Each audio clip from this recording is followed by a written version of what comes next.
ஒரு கும்பல்ல நல்லவன் யாரு அப்படிங்கிறத எப்படி கண்டுபிடிக்கிறது? இதுக்கு ஒரு வேடிக்கை கதை உண்டு. என்னுடைய நண்பர் ஒருத்தருக்கு அவங்க பாட்டியம்மா சொன்ன கதையா அது. அது என்ன கதைன்னா, ஒரு ஊர்ல ஒரு சமயம் பலமான மழை பெய்ய ஆரம்பிச்சுட்டு தான். இடி மின்னல் ரொம்ப கடுமையா இருந்திருக்குது. ஆரம்பிச்ச மழை வர வர கடுமையாகிட்டு இருக்குதே தவிர நிக்கிற பாடா தெரியல. ஊர் ஜனங்கள்லாம் பார்த்தாங்க. இதுக்கு மேலேயும் வீட்டு உள்ள இருந்தா ஆபத்துங்கிறத புரிஞ்சுக்கிட்டாங்க. ஏன்னா வீடெல்லாம் இடிஞ்சி விழுந்துருமோங்கிற பயம். உடனே எல்லாரும் புறப்பட்டு ஊருக்கு பொதுவாக இருந்த ஒரு மண்டபத்தில் போய் தங்கிக்கிட்டாங்க. மின்னல் கடுமையாக இருந்தது. இடி எந்த நேரத்துலையும் விழலாம்ங்கிற நிலைமை. எப்போ விழலாம்னு பார்த்துக்கிட்டு இருக்குது. அந்த மண்டபத்தில் இருந்த ஜனங்கள் மனசுக்குள்ள ஒரு பயம். நம்ம கூட்டத்தில் யாராவது ஒரு கெட்டவன் பாவம் பண்ணவன் இருந்தால் கூட இடி இந்த மண்டபத்தில் விழுந்துரும், அது எல்லாருக்கும் ஆபத்து அப்படின்னு நினச்சாங்க. சரி, இதுக்கு என்ன பண்ணலாம் அப்படின்னு யோசனை பண்ணாங்க. அந்த கூட்டத்தில் ஒரு பெரியவர் இருந்தார். அவர் ஒரு யோசனை சொன்னார். இதை பாருங்க, அதுக்கு ஒரு வழி இருக்கு. அதோ எதிர்த்தாப்புல கொஞ்சம் தூரத்தில் ஒரு உயரமாக மரம் ஒன்று இருக்கு பாருங்க. பொதுவாக இடி சுலபமாக விழறது அது மாதிரி உயரமான மரத்தில் தான். நம்ம கூட்டத்தில் இருக்கிறவங்க எல்லாரும் ஒவ்வொருத்தராக போய் அந்த மரத்தை தொட்டு விட்டு திரும்பி வந்துடணும். நம்மள பாவம் பண்ணவன் யாரோ அவன் அந்த மரத்தை தொடுற சமயத்தில் இடி விழுந்துரும். அவன் மட்டும் போயிடுவான். மண்டபத்தில் இருக்கிற நாமெல்லாம் பொழைச்சிக்கலாம் அப்படின்னு ஐடியா கொடுத்தாரு அந்த பெரியவர். இது நல்ல யோசனையாக பட்டது. எல்லாரும் ஒத்துக்கிட்டாங்க. ஒவ்வொருத்தராக போய் அந்த மரத்தை தொட்டு விட்டு திரும்பி வந்தாங்க. இடி எதுவும் விழலை. இன்னமும் பாவம் பண்ண ஆசாமி அதை போய் தொடலை போல இருக்கு அப்படின்னு நினச்சிக்கிட்டாங்க. ஒவ்வொருத்தராக போகிறாங்க. எல்லாரும் போய் தொட்டு விட்டு வந்தாச்சு. இன்னும் ஒரே ஒரு ஆசாமி தான் பாக்கி. கடைசியாக இருந்த அந்த ஆள் பயந்துட்டான். இது வரைக்கும் இடி விழலைன்னா இப்போ என்ன அர்த்தம்? இப்போ நாம தான் பாக்கி, நாம தான் தப்பு பண்ண ஆள் போல இருக்கு அப்படின்னு நினச்சிட்டான். அதனால் துணிச்சலாக போய் தொடுறதுக்கு பயந்தான். தயங்கிக்கிட்டே இருந்தான். இருந்தாலும் மற்றவங்கள்லாம் சும்மா இருப்பாங்களா? கட்டாயப்படுத்தி கழுத்தை பிடிச்சி தள்ளாத குறையா அவனை தள்ளி விட்டாங்க. போய் தொட்டுட்டு வாடான்னு. அவன் நடுங்கிட்டே போய் அந்த மரத்தை தொட்டான். அதே வினாடி ஒரு பயங்கரமான மின்னல் இடி விழுந்துட்டுது. எங்கே விழுந்தது தெரியுமா? அந்த ஆள் மேலே இல்லை, மண்டபத்தில் விழுந்தது. மண்டபத்தில் இருந்தவங்க பூரா காலி. அந்த ஒரு ஆள் மட்டும் பொழைச்சிக்கிட்டான். இந்த ஒரு ஆளை காப்பாற்றுறதுக்காக தான் இடி மண்டபத்தில் விழாமல் இருந்திருக்குது. இதுதான் கதை. அதனால் நல்லவங்க எப்படியும் தப்பிச்சுக்குவாங்க அப்படிங்கிறது ஒரு நீதி. ஒருத்தன் அப்படி தான் தெருவில் நடந்து போய்கிட்டு இருந்தான். ரொம்ப நல்லவன். எதிரில் ஒருத்தன் சைக்கிளில் வந்துக்கிட்டு இருந்தான். அதில் மோதி இவன் கீழே விழுந்துட்டான். சைக்கிள்காரன் உடனே இறங்கி இவனை தூக்கி விட்டான். இவன் எழுந்திரிச்சு அவனை முறைச்சி பார்த்தான். அப்படி பார்க்காதீங்க சார், நீங்கள் ரொம்ப புண்ணியம் பண்ணியிருக்கீங்க, அதுதான் இப்போ சைக்கிளில் மோதிக்கிட்டீங்க அப்படின்றான். என்ன அப்படி சொல்கிறேன் நான்? இவன் 10 நிமிஷத்துக்கு முன்னாடி நான் லாரி ஓட்டிகிட்டு வந்தேன், அப்போ நீங்கள் எதிரில் வந்திருந்தீங்கன்னா என்ன ஆயிருக்கும் அப்படின்னானா அவன்.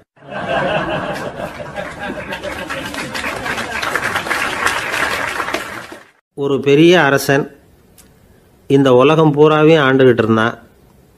ரொம்ப காலம் அப்படி அரசாட்சி பண்ணிக்கிட்டு இருந்தான். திடீர்னு அவனுக்கும் சில எதிரிகள் முளைச்சாங்க. அவங்கெல்லாம் ஒன்று சேர்ந்து இவனை தோற்கடிச்சுட்டாங்க. தோற்று போனதும் இவனுக்கு பயம் வந்துட்டுது. எங்கே எதிரிகள் நம்ம கொண்டுடுவாங்களோ அப்படின்னு. வெளியில் வந்தால் தனக்கு ஆபத்துன்னு பயந்துக்கிட்டு யாருக்கும் தெரியாமல் ஒரு குகைக்குள்ளே போய் பதுங்கி கிடக்கிறான். நிலைமையை பாருங்கள். முதல் நாள் அரண்மனையில் அதிகாரம் பண்ணிக்கிட்டு இருந்தவன் மறுநாள் குகையில் பயந்து போய் பதுங்கி கிடக்கிறான். ராத்திரி நேரம் வந்தது. பசி வயத்தை கிள்ளுது. பிச்சை எடுத்து சாப்பிட வேண்டிய நிலைமை. பிச்சை எடுக்கிறதுக்கு பாத்திரம் வேணுமே, என்ன பண்ணுறது அப்படின்னு அங்கேயும் இங்கேயும் பார்க்குறான். ஒரு மூலையில் யாரோ விட்டுட்டு போன ஒரு ஓடு கிடக்குது. அதை எடுத்துக்கிட்டு புறப்பட்டான். இருட்டில் வழி புரியல. ஏதோ ஒரு யூகத்தில் காலை மெதுவாக எடுத்து வச்சு நடந்து போயிட்டுருக்கிறான். வழியில் ஒரு கருப்பு நாய் படுத்து கிடந்தது. இருட்டில் அவன் இது கண்ணுக்கு சரியாக தெரியல. அவனுக்கு தவறி போய் காலை வச்சுட்டான். அது மேலே நாய் சும்மா இருக்குமா, வள்ளுன்னு விழுந்து கடிச்சு விட்டுது. காலை பார்க்குறான். காலத்தையும் நினச்சி பார்க்குறான். அரண்மனையில் வீரக்கழல் அணிந்த காலை உடைய மன்னா அப்படின்னு புகழ்வாங்களே புலவர்கள்லாம். ஆனால் அது இன்னைக்கு நாய் கடித்த காலம் ஆயிட்டுதே அப்படின்னு நினைக்கிறான். அது மட்டும் இல்லை, முன்னாடியெல்லாம் பொற்கிண்ணங்களில் தான் அவன் சாப்பிடுவான். ஆனால் இப்போது உடஞ்சி போன ஓட்டு, அது ஓட்டை கையில் வச்சுக்கிட்டு நிற்கிறான். அதில் யாராவது சாப்பாடு போடுவாங்களான்னு. முன்னாடியெல்லாம் நிறைய பேர் அரண்மனைக்கு வருவாங்க. அரசருக்கு காணிக்கைன்னு சொல்லி இவன் காலடியில் கொண்டாந்து கொட்டுவாங்க. அப்போலாம் இவன் அந்த ஜனங்களுடைய முகத்தை திரும்பி கூட பார்க்கறதில்ல. ரொம்ப கர்வமாக உட்காந்துருப்பான். அதே ஆள் இன்றைக்கி எல்லார் கண்ணுலேயும் படுறது மாதிரி பிச்சை எடுத்துக்கிட்டு இருக்கிறான். அப்போலாம் காணிக்கைகளை தன்னுடைய கையால் வாங்கிறது தனக்கு கௌரவ குறைச்சல்னு நினச்சி தன்னுடைய வேலைக்காரங்களை விட்டு தான் அதை வாங்க சொல்லுவான். இப்போ பார்த்தீங்கன்னா அவனே தன் கையாலேயே பிச்சை வாங்குறான். நினச்சி பாருங்க, அந்த மனுஷன் நாள் அரசன், மறுநாள் பிச்சைக்காரன். எவ்வளோ வித்தியாசம்! செல்வம் தான் இப்படி ஒரு வித்தியாசம் ஏற்படுறதுக்கு காரணம். அப்படிப்பட்ட செல்வம் வாழ்க்கையை நடத்துறதுக்கு நமக்கு தேவைதான். ஆனால் அதையே நாம் அடைய வேண்டிய பயனாக நினைக்கிறோம் பாருங்க, அதுதான் வேடிக்கை. இதை நம்மாழ்வார் அழகாக ஒரு பாசுரத்தில் சொல்கிறார். ஒரு நாயகமாய் ஓட உலகுடன் ஆண்டவர், கருணாய் கவர்ந்த காலர், சிதைகிய பானையர், பெருநாடு காண இம்மையிலே பிச்சைதாம் கொள்வர், திருநாரணன் தாழ் காலம் பெற சிந்தித்து உய்மினோ அப்படிங்கிறார் நம்மாழ்வார். ஒரு பெரிய பணக்காரர் ஒரு துறவிகிட்ட போய், சாமி என்கிட்ட நிறைய பணம் இருக்குது, இருந்தாலும் நிம்மதி இல்லை, என்னால் நிம்மதியாக இருக்க முடியல, என்ன காரணம்னு கேட்டாராம்.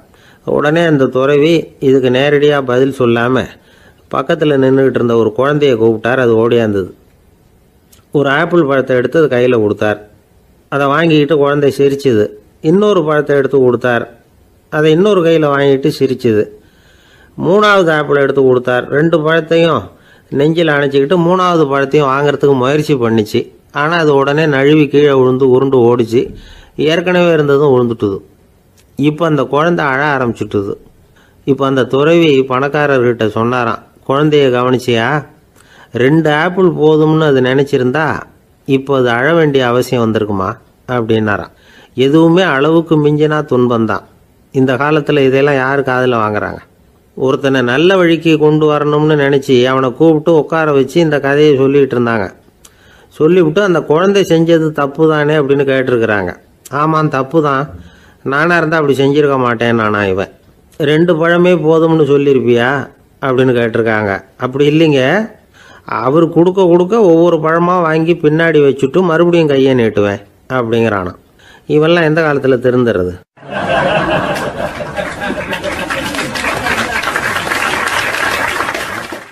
ஒரு பெரிய தத்துவ சிந்தனையாளர் இருந்தார், சுவாங்சு அப்படின்னு பேர். அவருடைய மனைவி ஒரு நாள் திடீர்னு காலமாயிட்டாங்க. ஐயோ பாவம், அவர் ரொம்ப வருத்தப்படுவார், போய் ஆறுதலாக 4 வார்த்தை பேசிவிட்டு வரலாம் அப்படின்னு நினச்சிக்கிட்டு நிறைய பேர் அவரை தேடிட்டு வந்தாங்களாம். வந்தவங்களுக்கு ஆச்சரியம், ஏன்னா இவர் வருத்தப்பட்டுக்கிட்டு இருப்பார் அப்படின்னு தானே எதிர்பார்த்தாங்க. அப்படி இல்லை, தாளம் போட்டுக்கிட்டு உட்காந்துருக்கிறார். தாளத்துக்கு தகுந்த மாதிரி பாட்டு வேற பாடிக்கிட்டு இருக்கிறார். என்ன மனுஷன் அவர், கொஞ்சம் கூட கவலை இல்லாமல் இப்படி இருக்கிறாரு அப்படின்னு நினச்சாங்க. ஒருத்தர் துணிஞ்சு அவர்கிட்ட கேட்டுவிட்டார், என்னங்க இது இப்படி அப்படின்னு. அதுக்கு அவர் என்ன சொன்னார் தெரியுமா? இதை பாருங்க, என்னுடைய மனைவி பிறக்கிறதுக்கு முன்னாடி அவளுக்கு உயிரும் கிடையாது, உடலும் கிடையாது. அதுக்கு பிறகு தான் உயிர் வந்தது, உடல் வந்தது, அந்த உருவம் வந்தது. இப்போ என்ன ஆச்சு? அந்த உருவமும் உயிரும் போயிட்டுது, அவ்வளவுதானே. வந்தது போயிட்டுது. இளவேனில் காலம், இலையுதிர் காலம், பனிக்காலம், இப்படி பருவங்கள் மாறி மாறி வருது இல்லையா? அது மாதிரி பிறப்பும் இறப்பும் மாறி மாறி வருது. இது இயற்கை. இதுக்காக அழுதா அது எப்படி அப்படின்னாராம். ஞான தெளிவு அடைஞ்சவங்களுக்கு எல்லாமே சுகம்தான். திருவள்ளுவரும் அதை தான் சொல்றார், உறங்குவது போலும் சாக்காடு, உறங்கி விழிப்பது போலும் பிறப்பு. தூங்குறதுக்கெல்லாம் நாம் வருத்தப்பட்டுக்கிட்ட இருக்கிறோமா? இன்னைக்கு தூங்க வேண்டியிருக்குதே, இன்னும் கொஞ்சம் நேரத்தில் நான் தூங்க வேண்டியிருக்கு அப்படின்னு சொல்லி யாராவது அழுதுகிட்டு இருப்பாங்களா? அதனால் இந்த உலக வாழ்க்கையினுடைய இயல்பை யதார்த்தத்தை நாம் தெளிவாக புரிஞ்சுக்கணும். அப்படி புரிஞ்சுக்கிட்டா நாம் கவலை இல்லாமல் வாழ முடியும். ஒரு வயசான தாத்தா பாட்டி 60 வருஷத்துக்கு முன்னாடி அவங்களுக்கு கல்யாணம் ஆச்சு. ஒன்றாவே வாழ்ந்தாங்க, ஒன்றாவே இறந்து போனாங்க. இப்போ அவங்க 2 பேரும் சொர்க்கத்துக்கு போய் சேர்ந்தாங்க. அங்கே எல்லா வசதியும் இருந்தது. ஒரு பெரிய பங்களாவே இவங்களுக்கு ஒதுக்கி கொடுத்தாங்களாம். இதுக்கு எவ்வளவு வாடகைன்னு கேட்டார் தாத்தா. வாடகையெல்லாம் கிடையாது, இலவசம் அப்படின்னார் அங்கே இருந்தவர். அந்த வீட்டுக்கு பின்னாடி ஒரு பெரிய புல்வெளி இருந்தது. இதில் விளையாட ஏதாவது கட்டணம் உண்டான்னு கேட்டிருக்கார் தாத்தா. அதெல்லாம் ஒன்றும் கிடையாது, பணம்லாம் கட்ட வேண்டியதில்லை அப்படின்னார் அவர். பக்கத்தில் ஹோட்டல் மாதிரி ஒரு பெரிய கட்டடம், உள்ள சாப்பாட்டு மேஜைகள், அது மேலே விதவிதமான பலகாரங்கள்.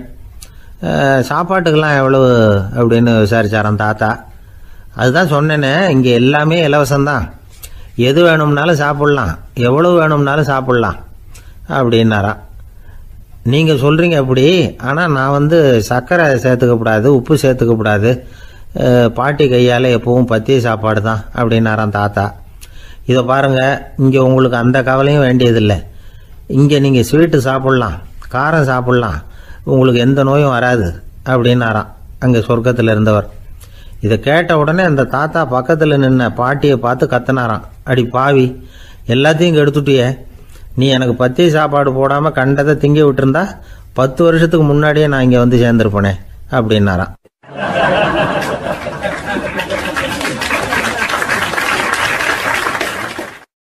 ஒரு நாள் ஒரு 10-15 பள்ளிக்கூடத்து பிள்ளைங்க தேடிட்டு வந்தாங்க. உங்களை பார்த்துட்டு தான் போகணும், அதுக்காக தான் வந்திருக்கோம்னாங்க. என்ன விஷயம்னு கேட்டோம். நாங்கள்லாம் கூடி ஒரு முடிவு பண்ணியிருக்கிறோம், அதை உங்ககிட்ட சொல்லணும் அப்படின்னாங்க. அதுவும் ஒரு வாண்டு பையன் அதை சொன்னான். என்ன முடிவு அது அப்படின்னு கேட்டோம் ரொம்ப ஆர்வமாக. அதை இப்போ சொல்ல மாட்டோம், எங்களுக்கு பிடிக்கிற மாதிரி ஏதாவது ஒரு தகவல் சொன்னால் அதுக்கப்புறம் நாங்கள் அதை சொல்கிறோம் அப்படின்னா அந்த வாண்டு பையன். சரி, சின்ன பையன்கிட்ட இன்றைக்கி வசமாக மாட்டிக்கிட்டோம் அப்படின்னு நினச்சிக்கிட்டு அவங்களுக்கு தகுந்த மாதிரி ஒரு கதை சொல்ல ஆரம்பித்தோம். அது என்ன கதைன்னா, ஒரு பெரிய காடு, அதில் பலவிதமான மிருகங்கள். அந்த காட்டுக்கு ஒரு சிங்கம் தான் ராஜா. எப்பவும் காட்டுக்கு அது தானே ராஜா. ஒரு பெரிய யானைக்கு இது பொறுக்கலை. என்ன இது, எப்போ பார்த்தாலும் இங்கே சிங்கத்துக்கே ராஜா பதவி கிடைக்குது, நான்லாம் எவ்வளவு பலசாலியாக இருக்கிறேன், அப்படி இருந்தும் எனக்கு அந்த பதவி கிடைக்கலையே அப்படின்னு தனக்குள்ளே பொறுமிக்கிட்டே இருந்தது. ராஜா பதவியை நினச்சி ரொம்ப ஏக்கம், அதுக்கு பதவி மோகம். இந்த சமயம் பார்த்து ஒரு குள்ள நரி கூட்டம் அதை தேடிட்டு வந்தது. ஐயா பெரியவங்களே, நீங்கள் இந்த காட்டுக்கு ராஜாவாக இருக்க ஆசைப்படுறீங்க, அதில் ஒன்றும் தப்பு இல்லை. ஆனால் அதுக்கு முன்னாடி நீங்கள் எங்கள் கூட்டத்துக்கு கொஞ்ச நாள் தலைவராக இருங்க, அதாவது ராஜாவாக இருங்களேன், உங்களுக்கும் ஒரு ட்ரைனிங் கிடைச்சது மாதிரி இருக்கும் அப்படின்னு சொல்லியிருக்குது இந்த கூட்டம், குள்ள நரி கூட்டம். இதை கேட்ட உடனே யானைக்கு ரொம்ப சந்தோஷம் தாங்கலை. அதுதான் எப்போன்னு பதவிக்காக காத்துக்கிட்டு இருக்குதே. இருந்தாலும் கொஞ்சம் பிகுவோட, சரி நீங்கள்லாம் இவ்வளோ தூரம் என்ன தேடிட்டு வந்து கேட்கறதுனால மறுக்க முடியல அப்படின்னு ரொம்ப ஏதோ அவளுக்கு சிரமப்பட்டு ஒத்துக்கிறது மாதிரி ஒத்துக்கிட்டது. ஏதோ உங்கள் ஆசைக்கு கட்டுப்படுறேன், கொஞ்ச நாள் உங்கள் கூட்டத்துக்கு ராஜாவாக இருக்கிறதுக்கு சம்மதிக்கிறேன் அப்படின்னுது. உடனே அந்த யானை ராஜ நட போட ஆரம்பிச்சிட்டுது. யானை சாதாரணமாக நடந்தாவே எப்படி இருக்குங்கிறது நமக்கு தெரியும். அதுவே ராஜ நட நடந்தால் எப்படி இருக்கும் கற்பனை பண்ணி பாருங்கள். யானை முன்னாடி கம்பீரமாக போய்கிட்டு இருக்குது, தலைவர் இல்லையா, அதனால் குள்ள நரிகள்லாம் ரொம்ப அடக்கமாக அது பின்னாடி அணிவகுத்து போயிட்டு இருக்குது. ராஜா வாழ்க, மன்னர் வாழ்க அப்படின்னு கோஷம் வேற. யானைக்கு தலைகால் புரியல, அவ்வளவு சந்தோஷம். அந்த யானைக்கு செருக்கு ஆணவம் எல்லாம் ஏற்பட்டு போச்சு. அதுக்கப்புறம் அது தரையை பார்க்குமா, நிமிர்ந்து நடக்க ஆரம்பிச்சுட்டுது. தரையை பார்க்குறதே இல்லை. அப்படி போயிட்டுருக்கிறப்போ ஒரு சதுப்பு நிலத்தில் திடீர்னு காலை வச்சுட்டுது. அவ்வளோதான், கால் உள்ளே போட்டுது. இன்னொரு காலை எடுத்து வச்சுது, அதுவும் உள்ளே போட்டுது. அந்த 2 காலையும் எடுக்கிறதுக்காக அடுத்த 2 காலையும் அழுத்திச்சு, அதுவும் உள்ளே போக ஆரம்பிச்சுட்டுது. இப்போ 4 காலம் வசமாக சேத்துல அழுந்தி போச்சு, எடுக்க முடியல. குள்ள நரிகள்லாம் அதை சுற்றி சுற்றி வந்தது. சிலது சுற்றி நின்று டான்ஸ் ஆட ஆரம்பிச்சுட்டுது யானையை பார்த்துட்டு. இதை யானை பார்த்தது. என்ன இது, தலைவர் நான் தவிச்சுக்கிட்டு இருக்கிறேன், தொண்டர்கள்லாம் சுற்றி நின்று வேடிக்கை பார்த்துக்கிட்டு இருக்கிறீங்க, டான்ஸ் ஆடுறீங்க அப்படின்னு கேட்டுதான். தொண்டர்களே, தலைவர் நான் தவிச்சுக்கிட்டு இருக்கிறது உங்களுக்கு தெரியலையா? இப்போ உடனே உங்கள் தலைவரை காப்பாற்ற வேண்டியது உங்கள் கடமை இல்லையா அப்படின்னு கத்துச்சான் அந்த யானை. குள்ள நரிகளில் ஒன்று முன்னாடி நின்று அந்த யானையை பார்த்து தான், தலைவரே, எங்களுக்கு ரொம்ப நாளாக ஒரு ஆசை, அந்த ஆசையை நிறைவேற்றிக்கிறதுக்காகத்தான் உங்களை எங்கள் தலைவராக ஏற்றுக்கிறோம்னு சொன்னோம் அப்படின்னு தான். என்ன ஆசைன்னு கேட்டிருக்கு யானை. யானை கறி சாப்பிட்டு பார்க்கணுங்கிறது எங்களுக்கு ரொம்ப நாளாக ஆசை, அது இன்றைக்கி தான் நிறைவேற போகுது அப்படின்னு தான் அந்த நரி. இதை கேட்ட உடனே அந்த யானை அப்படியே மூர்ச்சி ஆகிட்டு தான். நரிகள்லாம் அது மேலே ஏறி குதற ஆரம்பிச்சுட்டு தான். பதவி மேலே இருந்த பேராசை அந்த பலசாலியான யானையையே மாட்டி விட்டுட்டுது பார்த்தீங்களா அப்படின்னு சொல்லி முடித்தோம் இந்த கதையை அந்த சின்ன பிள்ளைங்கக்கிட்ட. சரிங்க, இப்போ நாங்கள் உங்களை தேடி வந்த விஷயம் என்னங்கிறத சொல்லவா அப்படின்னா ஒரு வாண்டு பையன். சீக்கிரம் சொல்லு தம்பி, சஸ்பென்ஸ் தாங்கலை அப்படின்னோம். அவன் மெதுவாக எங்களை பார்த்து சொல்கிறான், எங்களுக்கு கொஞ்ச நாள் நீங்கள் தலைவராக இருந்தால் தேவலை அப்படின்னா.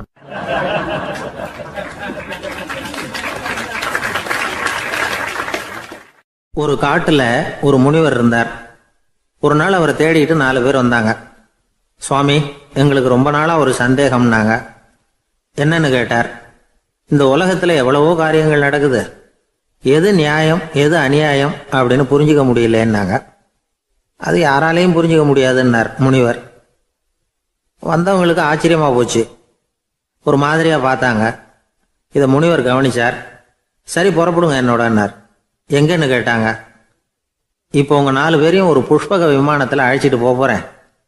இந்த உலகத்தில் சர்வசாதாரணமாக நடக்கக்கூடிய ஒரு காட்சியை உங்களுக்கு காட்ட போகிறேன். நீங்கள் பார்க்க போகிற அந்த காட்சி நியாயமா அநியாயமா அப்படிங்கிறத என்கிட்ட சொல்லணும். நீங்கள் சரியான பதில் சொன்னால் புஷ்பக விமானத்தில் தொடர்ந்து பிரயாணம் பண்ணலாம். தவறான பதில் சொன்னால் இந்த புஷ்பக விமானம் உங்களை கீழே தள்ளி விட்டுரும் அப்படின்னார். 4 பேருக்கும் பயம்தான். இருந்தாலும் முனிவர் கூப்பிடுறாரு அப்படின்னு சொல்லி புறப்பட்டாங்க. அவங்க எல்லாரும் புறப்பட்டு ஒரு காட்டு வழியாக போய்கிட்டு இருக்கிறாங்க புஷ்பக விமானத்தில். அங்கே நடக்கிற ஒரு காட்சியை காட்டுறார் முனிவர். அதோ அங்கே பாருங்கன்னார். அந்த விமானத்தில் இருந்தபடியே எல்லாரும் கீழே குனிஞ்சு பார்க்குறாங்க. அங்கே ஒரு தாய் புலி அப்போ தான் குட்டி போட்டிருக்கு. குட்டிகளை ஈன்ற உடனே பசிக்கு இறை தேடி அந்த பக்கமாக வருது. அதே நேரம் ஒரு தாய் மான், அதுவும் அப்போ தான் குட்டி போட்டிருக்கு. அதுவும் இதே மாதிரி குட்டிகளை ஈன்ற உடனே பசிக்கு இறை தேடி அந்த பக்கமாக வருது. இப்போ அந்த புலி அந்த மானை அடித்து போட்டுவிடுது. அதுவும் சாப்பிடுது, குட்டிகளுக்கும் கொடுக்குது. இப்போ அந்த புலிக்குட்டிகள் முகத்தில் மகிழ்ச்சி, தாயை இழந்த அந்த மான் குட்டிகள் முகத்தில் துக்கம். இப்போ அந்த முனிவர் 4 பேர்கிட்டையும் கேட்குறார், நீங்கள் இங்கே பார்த்தீங்களே, இதில் எது நியாயம் எது அநியாயம்? ஒவ்வொருத்தராக சொல்லுங்கள். உங்கள் பதில் சரியில்லைன்னா இந்த விமானம் உங்களை கீழே தள்ளி விட்டுரும். சொல்லுங்கள் பார்க்கலாம்னார். முதல்ல ஒருத்தன் சொன்னான், அந்த புலி செஞ்சது சரிதாங்க. அது பசிக்கு அதுதான் ஆகாரம். தன்னுடைய பசிக்கு தானே இறை தேடிக்கிட்டுது. அதில் என்ன தப்பு? அவ்வளவுதான். அதனால் புலி செஞ்சது நியாயம்தான் அப்படின்னா. அவ்வளவுதான். அந்த விமானம் அவனை அப்படியே கீழே தள்ளி விட்டுட்டுது. அதனால் அவன் கொடுத்த பதில் சரியில்லை அப்படிங்கிறது புரிஞ்சு போச்சு. இப்போ 2வது ஆள் சொன்னான், புலி செஞ்சது பாவம். அந்த தாய்மான் என்ன தப்பு பண்ணிச்சு? இப்போ அந்த குட்டிகளுக்கு யார் ஆதரவு? அதனால் புலி செஞ்சது அநியாயம் அப்படின்னா. அவ்வளவுதான். அவனையும் கீழே தள்ளி விட்டுடுது அந்த விமானம். இந்த பதிலும் சரியில்லை அப்படின்னு ஆயிட்டுது. இப்போ 3வது ஆள் வந்தான். முதல்ல 2 பேர் கீழே விழுந்ததை பார்த்துக்கிட்டு இருந்தான். அதனால் அவன் சொன்னான், ரெண்டுமே நியாயந்தாங்க. புலி இறை தேடினதும் இயற்கை, அதுக்கு மான் இறையானதும் இயற்கை. அதனால் இதில் ஒன்றும் தப்பு இல்லைன்னா. அவ்வளவுதான். அவனையும் அந்த விமானம் கீழே பிடிச்சி தள்ளி விட்டுது. இப்போ 4வது ஆள் வந்தான். முனிவர் கேட்டார், நீயாவது சொல்லுப்பா, இந்த செயலில் எது நியாயம்னார். அவன் தெளிவாக பதில் சொன்னான். அதாவது என்ன சொன்னான்னா, எனக்கு தெரியல அப்படின்னா. அவனை விமானம் கீழே தள்ளலை, சௌரியமாக அழைச்சிட்டு போட்டுது. இவனும் பிரயாணம் சௌக்கியமாக பண்ணானான். ஆக இதுதான் சரியான பதிலுங்கிறத முனிவர் உணர்த்தினார். இந்த கதையிலிருந்து நாம் புரிஞ்சுக்க வேண்டியது என்னென்னா, இந்த உலகத்தில் எவ்வளவோ காரியங்கள் நடக்குது. அதெல்லாம் ஏன் அப்படி நடக்குதுங்கிறதுக்கு எப்பேற்பட்ட பண்டிதராலும் பதில் சொல்ல முடியாது. தெரியாததை தெரியாதுன்னு ஒத்துக்கிட்டா வாழ்க்கை பிரயாணம் சுகமாக இருக்கும். அதனால் தேவையில்லாத விஷயங்களை புரிஞ்சுக்கிறதுக்கு நேரத்தை செலவு பண்ணிகிட்டு இருக்கக்கூடாது. வாழ்க்கையை குழப்பிக்க கூடாது. வாழ்க்கைக்கு தேவையானது என்னவோ அதை மட்டும் புரிஞ்சுக்கிட்டா போதும். இந்த காலத்து ஆள் ஒருத்தன் ஒரு பெரியவரை தேடி வந்தான். ஐயா, ஒரு சந்தேகம்னா. என்ன உன்னுடைய சந்தேகம்னார்.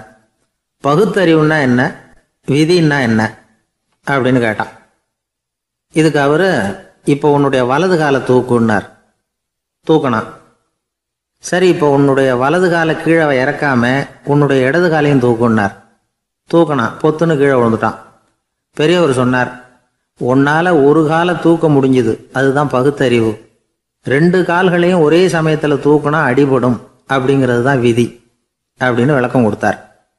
இவன் தன்னுடைய விதியை நொந்துக்கிட்டே இடுப்பை பிடிச்சிக்கிட்டு அங்கேருந்து நடந்து போயிட்டானான்.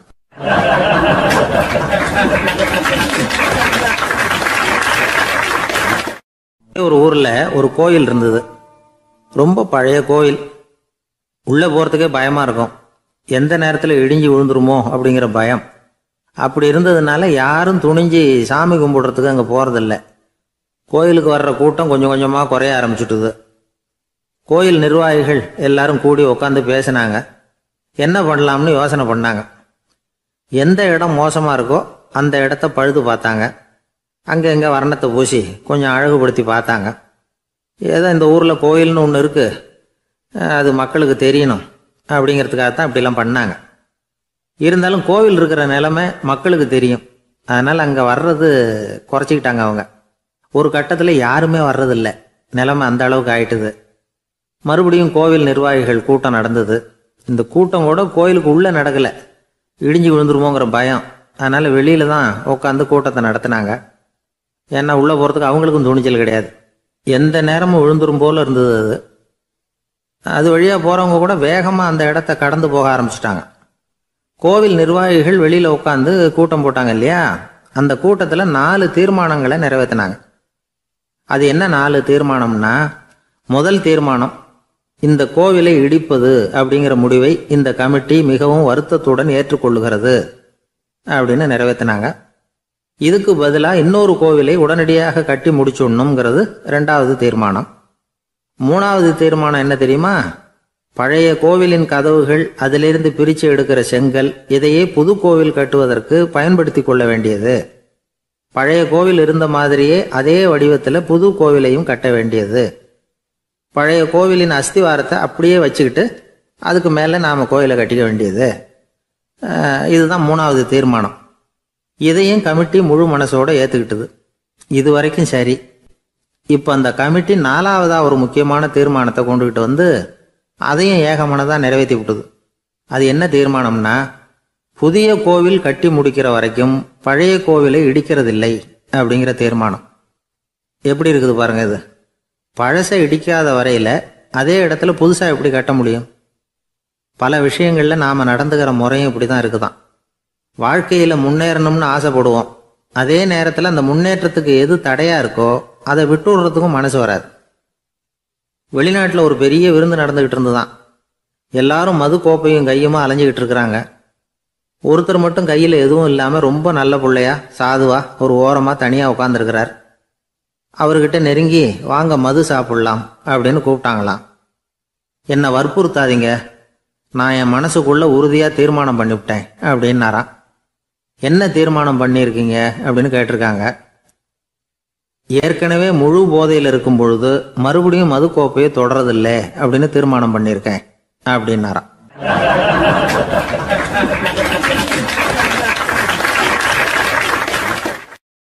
ஒரு ஊரில் ஒரு பெரியவர் இருந்தார். ஒரு நாள் அவரை தேடி ஒருத்தர் வந்தார். ஐயா, நான் கடவுளை பரிபூர்ணமாக நம்புகிறேன் அப்படின்னார். சரி, அந்த நம்பிக்கை உனக்கு எப்படி வந்ததுன்னு கேட்டார் இவர். அவர் சொல்ல ஆரம்பித்தார். ஐயா, எனக்கு கல்யாணம் ஆகி 10 வருஷம் ஆச்சு. ஆனாலும் குழந்தை பாக்கியம் இல்லை. அதுக்கு என்ன காரணமாக இருக்கும்னு நான் யோசனை பண்ணிகிட்டு இருந்தப்போ நண்பர் ஒருத்தர் ஒரு ஆலோசனை சொன்னார். உனக்கு மதப்பற்று இல்லை, எந்த கடவுளையுமே நம்ப மாட்டேங்கிற, அதுதான் காரணம். கடவுளை நம்பு, உனக்கு குழந்தை பாக்கியம் கிடைக்கும் அப்படின்னார்.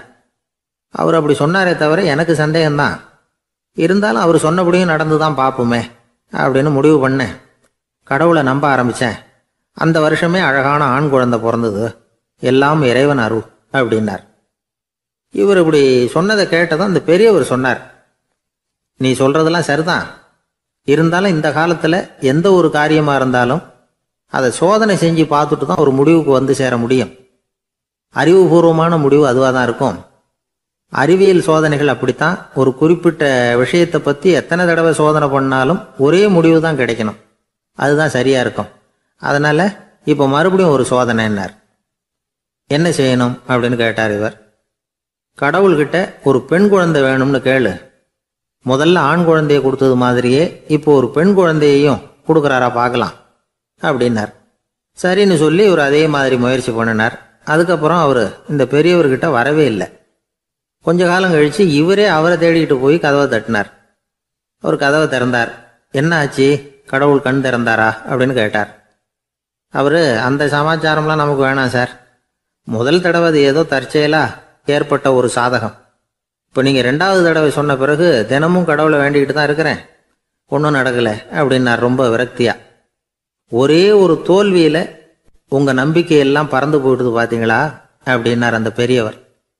எல்லாம் நல்ல விதமாக நடக்கிற வரைக்கும் நம்பிக்கை, எதிர்பார்த்தது தோல்வியில் முடிஞ்சுட்டுதுன்னா அவநம்பிக்கை.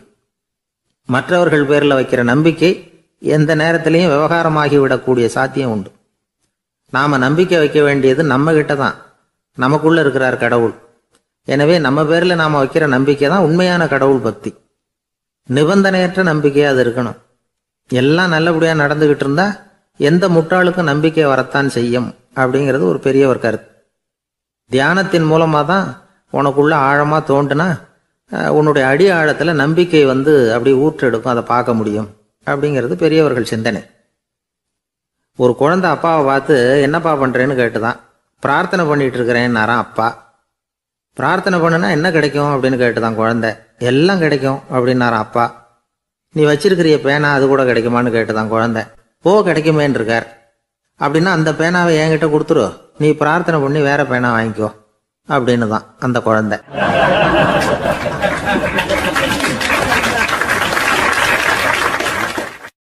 ஒரு ஊர்ல ஒரு குரு இருந்தார், ஜென் குரு. அவரை தேடிட்டு ஒரு மன்னர் வந்தார். வந்தவர் ஜப்பான் மன்னர். தோட்டக்கலையை பற்றி தெரிஞ்சுட்டு போகிறதுக்காக அவர் வந்தார். எப்படி தோட்டம் அமைக்கிறது அப்படிங்கிறத பற்றி அந்த குரு விவரமாக சொல்லி கொடுத்தாரு. ஒரு நாள் 2 நாள் இல்லை, 3 வருஷம் கற்றுக் கொடுத்தார். அதுக்கப்புறம் சொன்னார், நான் கற்றுக் கொடுத்துட்டேன், இனிமேல் நீங்கள் போகலாம், போய் தோட்டம் அமைக்கலாம், அதுதான் உங்களுக்கு பரிசை. தோட்டம் அமைச்ச பிறகு சொல்லி அனுப்புங்க, நான் வந்து பார்க்குறேன். நீங்கள் இங்கே என்னவெல்லாம் கற்றுக்கிட்டீங்களோ அதையெல்லாம் அங்கே செயல்முறையில் செஞ்சு காட்டுங்க அப்படின்னு சொல்லி அனுப்பி வச்சார். மன்னர் போனார். அரண்மனைக்கு பக்கத்திலே ஒரு பெரிய தோட்டத்தை உண்டு பண்ணினார். அழகான மரங்களையும் செடிகளையும் உருவாக்கினார். கிட்டத்தட்ட 1000 தோட்டக்காரர்களை பயன்படுத்தி 3 வருஷங்கள் முயற்சி பண்ணி அந்த அழகான தோட்டத்தை உருவாக்கினார். குருகிட்ட இருந்து செய்தி வந்தது, நாளைக்கு வந்து தோட்டத்தை பார்க்குறேன் அப்படின்னு. மன்னர் உடனே சுறுசுறுப்பாயிட்டார். முதல் நாளே தோட்டத்தை சுத்தப்படுத்தினார். ராத்திரி பூரா யாரும் தூங்கலை. எல்லாருக்கும் தோட்டத்தை ஒழுங்குபடுத்துகிற வேலை. அது அந்தந்த இடத்துல ஒழுங்காக இருக்குதா அப்படின்னு சரி பார்த்தாங்க. ஒரு தவறும் இல்லாத வகையில் அதை ஒழுங்குபடுத்தினாங்க. மறுநாள் குரு வந்தார், தோட்டத்தை பார்த்தார். அவருக்கு கோபம் வந்துட்டுது. மன்னருக்கு ஆச்சரியம், எப்பவும் சிரிச்சுக்கிட்டே இருக்கிறவர் இப்போ எப்படி இருக்கிறாரே அப்படின்னு. மெதுவாக குருக்கிட்ட போய் எல்லாம் சரியாக தானே இருக்குது அப்படின்னார். எல்லாம் சரிதான், ஆனாலும் எங்கே அந்த பொன்னிற காற்று அப்படின்னார். உதிர்ந்த இலைகள், பொன் மஞ்சள் நிற இலைகள் காற்றில் அப்படி புரண்டு ஓடுவதை நான் பார்க்க முடியவில்லையே அப்படின்னாராம். அது இல்லாமல் இந்த தோட்டம் உயிரோட்டம் உள்ளதாக இருக்காது, இதில் பாடல் இல்லை, ஆடல் இல்லை, அதெல்லாம் இல்லாமல் இந்த தோட்டம் ரொம்பவும் செயற்கையாக தெரியுதேன்னாராம். மன்னர் இப்போதான் யோசனை பண்ணார். கீழே கிடந்த காஞ்சி போன இலைகள் மட்டும் இல்லை, மரத்தில் இருந்த காஞ்சி போன இலைகளையும் அப்புறப்படுத்தி சுத்தமாக வச்சிருக்கிறார். இறப்பும் வாழ்க்கையினுடைய ஒரு பகுதி தான். மரணம்ங்கிறது வாழ்க்கைக்கு எதிரானது அல்ல, அதை நிரப்பும் ஒரு பகுதி தான் அது. மரணம் இல்லையில் வாழ்க்கையே இல்லை அப்படிங்கிறது பெரியவங்க கருத்து. இப்போ அந்த தோட்டம் அழகாக தான் இருக்குது, இருந்தாலும் அது ஒரு ஓவியம் மாதிரி உயிர் இல்லாமல் இருக்கு. குரு ஒரு வாளியை கையில் எடுத்துக்கிட்டார். தோட்டத்தை விட்டு வெளியில் போனார். ஏற்கனவே வீசி எறிந்த அந்த சருகுகளை எல்லாம் அள்ளி கொண்டுகிட்டு வந்தார். உள்ள எல்லா இடங்கள்லையும் அதை வீசினார். உடனே காற்று அந்த காய்ந்த சருகுகளையும் பழுத்த இலைகளையும் அசைக்க ஆரம்பிச்சுட்டுது. இப்போ அங்கே சலசல சத்தம், சங்கீதம், இலைகளின் நடனம், ஓவியம் மாதிரி இருந்த அந்த தோட்டத்துக்கு இப்போ உயிர் வந்துட்டுது. இதுதான் அந்த பொன்னான காற்று அப்படின்னாராம் குரு. மன்னருக்கு புரிஞ்சுது. மிகப்பெரிய ஜென் கேள்வி ஒன்று உண்டு. உம்மான் அப்படிங்கிற ஒரு பெரிய குருவை பார்த்து துறவி ஒருத்தர் கேட்டாராம், இலைகள் எல்லாம் கீழே விழுந்து மரங்கள் மொட்டையாக இருக்கும் பொழுது என்ன நடக்கும்? இதுதான் கேள்வி. இதுக்கு உம்மான் சொன்ன பதில் பொன்னான காற்று, தி கோல்டன் விண்ட் அப்படின்னாராம். இதுக்கு என்ன விளக்கம்னா, உன்னுடைய எண்ணங்கள் எல்லாம் உன்னுடைய மனசிலிருந்து கீழே விழுந்து உனது உள்ளுணர்வானது மொட்டையாக நிற்கும் நிலைதான் அது. உனது வேர்களின் அருகில் காற்று வீசுகிறது. எல்லா எண்ணங்களும் உன்னிலிருந்து வெகு தூரத்துக்கு புரண்டு கொண்டே சென்று விடுகிறது. நீ அவற்றை கடந்து விட்டால் நீ அவைகளுக்கெல்லாம் மேலெழுந்து கீழே பார்ப்பவனைப் போல நிற்க ஆரம்பித்து விடுவாய். அதுதான் தியானம் என்பது அப்படின்னு சொல்றாங்க. தியானம்ங்கிறது எண்ணத்துக்கு எதிரானதில்லை. தியானம்ங்கிறது எண்ணங்களை கடந்து செல்வது தான். அதுக்கப்புறம் நாம பொன்னிற காற்றுல ஆட ஆரம்பிச்சிருவோம். இதுதான் பெரியவர்கள் சொல்றது. என்கிட்ட ஒருத்தர் தோட்டம் அமைக்கணும்னு யோசனை கேட்டு வந்தார். எல்லாம் சொல்லி கொடுத்தேன். செடிகள்லாம் செழிப்பா வளரணும்னா வேர் காயாம பார்த்துக்குங்க, தினமும் தண்ணி விடுங்க அப்படின்னு சொல்லி அனுப்பி வச்சேன். 1 மாசம் கழிச்சு ஒரு தோட்டத்தை பார்க்கறதுக்காக போனேன். போய் பார்த்தா எல்லா செடியும் வாடி கிடக்குது. என்னங்க இப்படி பண்ணிவிட்டீங்கன்னு. நீங்க சொன்னபடி தான் செஞ்சேன்னார். என்ன செஞ்சீங்கன்னு கேட்டேன். வேர் காயாம பார்த்துக்க சொன்னீங்க, தினமும் ஒரு தடவை எல்லா செடியையும் ஒவ்வொன்றா பிடுங்கி பார்த்து வேர் காயாம இருக்கா அப்படின்னு பார்த்துட்டு அதுக்கப்புறம் தண்ணி பாய்ச்சனே, அவ்வளவுதான் அப்படின்னார்.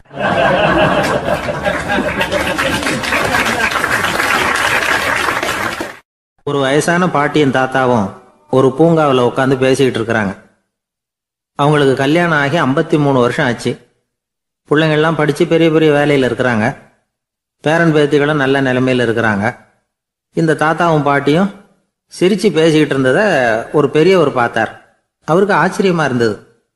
இந்த வயசுலேயும் இவ்வளவு அந்யோன்யமாக இவங்க பேசிக்கிட்டு இருக்கிறாங்களே அப்படின்னு நினச்சார். சரி, நேரிலேயே கேட்டுருவோமே அப்படின்னு நினச்சிக்கிட்டு கிட்ட போனார். உங்கள் மன வாழ்க்கையின் வெற்றிக்கான ரகசியம் என்ன அப்படின்னு கேட்டார். இதை கேட்டதும் அந்த தாத்தா சிரிச்சுக்கிட்டே பாட்டியை பார்த்தாராம். அதுக்கப்புறம் சொன்னாராம், நான் இந்த அம்மாவை கல்யாணம் பண்ணிக்கிட்டதுக்கும் எங்களுடைய இல்வாழ்க்கை இவ்வளவு நாளாக பலம் குறையாமல் மகிழ்ச்சியாக இருக்கிறதுக்கும் காரணம் ஒன்று தான். அது என்ன காரணம்னா, எங்களுக்கு இடையில பொதுவாக நிறைய குறைகள் உண்டு, அதுதான் காரணம் அப்படின்னாராம். அவர் சொல்கிறது சரிதான் அப்படிங்கிறது மாதிரியே அந்த பாட்டியும் அவரை நிமிர்ந்து பார்த்தாங்களாம். இந்த பெரியவர் மறுபடியும் அந்த பாட்டியை பார்த்து அதே கேள்வியை கேட்டிருக்கார். உங்களுடைய நீண்டகால மன வாழ்க்கைக்கு கிடைச்ச வெற்றி எதனாலேன்னு சொல்ல முடியுமா அப்படின்னு கேட்டாராம். அவங்களும் சிரிச்சுக்கிட்டே பதில் சொன்னாங்களாம். என்ன பதில் தெரியுமா? சில பேரை நாம் குறிப்பிட்ட பண்புகளுக்காக நேசிக்கிறோம், வேற சிலரை நாம் அந்த பண்புகள் இல்லாத குறைகளுக்காகவே விரும்பி பழகிறோம் இல்லையா அப்படின்னு கேட்டுட்டு தலையை குனிஞ்சுக்கிட்டாங்களாம் அந்த பாட்டியம்மா. அவங்க அப்படி சொன்னதை கேட்டதும் இவருக்கு புதுசாக ஞானம் பிறந்தது மாதிரி இருந்துதான். இதுதான் மனம் நிறைந்த மன வாழ்க்கை அப்படிங்கிறார் சுவாமி சென்மயானந்தர். பண்புகளை எப்படி நேசிக்க முடியுதோ அதே மாதிரி பண்புகள் இல்லாத குறைகளையும் நேசிக்க முடியும். மனசு தான் காரணம். ஒரு மேல்நாட்டு தம்பதி, அவங்களும் தாத்தா பாட்டி தான். அவங்க 2 பேரும் ஒரு பூங்காவில் உட்காந்து சிரித்து பேசிக்கிட்டு இருக்கிறாங்க.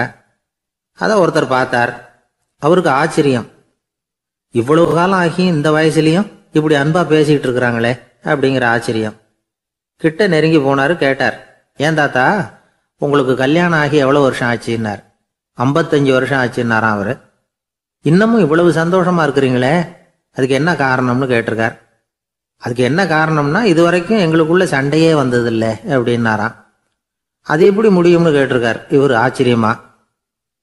அந்த தாத்தா சொல்ல ஆரம்பிச்சாராம், இதை பாருப்பா, எங்களுக்கு கல்யாணம் ஆன புதுசில் நானும் என்னுடைய மனைவியும் ஒரு குதிரை மேலே ஏறி ஒரு காட்டு வழியாக போய்கிட்டு இருந்தோம். கொஞ்சம் தூரம் போனதும் அந்த குதிரை எடக்கு பண்ணிச்சு. நான் உடனே கீழே இறங்கி அந்த குதிரையை பார்த்து, இது உனக்கு முதல் தடவை அப்படின்னு மிரட்டலாக சொல்லிவிட்டு ஏறி உட்காந்தேன். மறுபடியும் போனோம். கொஞ்சம் தூரம் குதிரை நல்லபடியாக நடந்து போச்சு. மறுபடியும் எடக்கு பண்ண ஆரம்பிச்சுட்டுது. நான் கீழே இறங்கினேன். கையில் இருந்த சாட்டையால் ஓங்கி ஒரு அடி கொடுத்தேன். இது உனக்கு 2வது தடவை அப்படின்னு சொல்லிவிட்டு ஏறி உட்காந்தேன். மறுபடியும் குதிரை கொஞ்சம் தூரம் நல்ல விதமாக நடந்து போச்சு. அப்புறமும் எடக்கு பண்ண ஆரம்பிச்சுட்டுது. அந்த சமயத்தில் ஒரு ஆற்று பாலத்தை கடந்து போய்கிட்டு இருக்கிறோம். நான் கீழே இறங்கினேன். என்னுடைய மனைவியையும் கீழே இறங்க சொன்னேன். அந்த குதிரையை பிடிச்சி அப்படியே ஆற்றுல தள்ளி விட்டுட்டேன். தள்ளி விட்டுட்டு, இது உனக்கு கடைசி தடவை அப்படின்னு சொன்னேன். அதை பார்த்ததும் என் மனைவி பதறி போயிட்டாங்க. போய், ஐயோ பாவம், என்ன இப்படி பண்ணிவிட்டீங்க, உங்களுக்கு மனசில் கொஞ்சம் கூட இறக்கமே இல்லையா அப்படின்னாங்க. நான் மெதுவாக இவங்க பக்கம் திரும்பி, இது உனக்கு முதல் தடவை அப்படின்னேன். அவ்வளவுதான், அன்னையிலேருந்து இன்னைய வரைக்கும் ஒரு நாள் கூட எங்களுக்குள்ள சண்டையே வந்ததில்லை அப்படின்னு விளக்கம் கொடுத்தார் அந்த தாத்தா.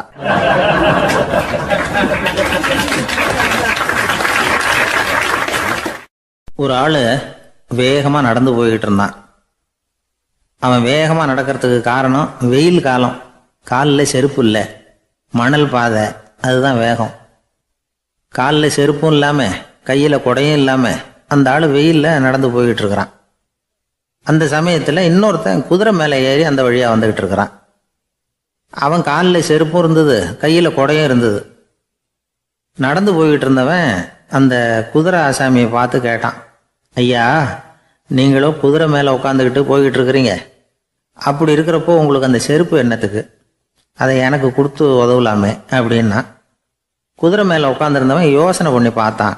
இவன் சொல்கிறது நியாயம்தானே அப்படின்னு சொல்லி தன்னுடைய செருப்பை கழட்டி அந்த வழிப்போக்கனுக்கு கொடுத்துட்டான். ரொம்ப நல்லதுங்க அப்படின்னு சொல்லி இவன் அதை வாங்கி காலில் மாட்டிக்கிட்டான். அதுக்கப்புறம் மறுபடியும் இவன் ஆரம்பித்தான், ஐயா, நீங்கள் குதிரையில் போகிறதுனால போக வேண்டிய இடத்துக்கு வேகமாக போய் சேர்ந்துருவீங்க, அதனால் உங்கள் கையில் அந்த குடை என்னத்துக்கு, நான் நடந்து போயிட்டுருக்கிறவன் ரொம்ப நேரம் நடக்க வேண்டியிருக்கும், இந்த வெயில்ல, அதனால அந்த கொடையையும் எனக்கு கொடுங்களேன் அப்படின்னா. குதிரை வீரன் யோசனை பண்ணி பார்த்தான், இதுவும் நியாயம்தானே அப்படின்னு அவனுக்கு தோணுச்சு. உடனே இறக்கப்பட்டு தன் காலில் இருந்த செருப்பை கொடுத்தது மாதிரியே தன் கையில் இருந்த கொடையையும் இவங்கிட்ட கொடுத்துட்டான். அதுக்கப்புறம் அவன் நிம்மதியாக புறப்பட்டான். இப்போ மறுபடியும் கை தட்டி அவனை நிறுத்தினான். கீழே நின்றுட்டு இருந்தவன், என்னப்பா ஏன் என்ன நிறுத்தின, இன்னும் ஏதாவது வேணுமா உனக்கு அப்படின்னா குதிரையில் இருந்தவன். இவன் மெதுவாக வாயை திறந்து, அந்த குதிரையையும் என்கிட்ட கொடுத்துருங்களேன்னா. அந்த குதிரை வீரன் இப்போ ஒரு கணம் யோசனை பண்ணி பார்த்தான். உடனே என்ன பண்ணான் தெரியுமா, தன்கிட்ட இருந்த குதிரை சவுக்கை எடுத்தான். குதிரை சவுக்கால அந்த ஆளை வாங்குவாங்கன்னு வீசி தள்ளிவிட்டான். இவ்வளவு சவுக்கடியும் வாங்கிக்கிட்டு இந்த ஆள் என்ன பண்ணான் தெரியுமா, சிரிக்கிறான். அடி வாங்கிட்டு யாராவது சிரிப்பாங்களா? குதிரை வீரனுக்கு ஒன்றும் புரியல.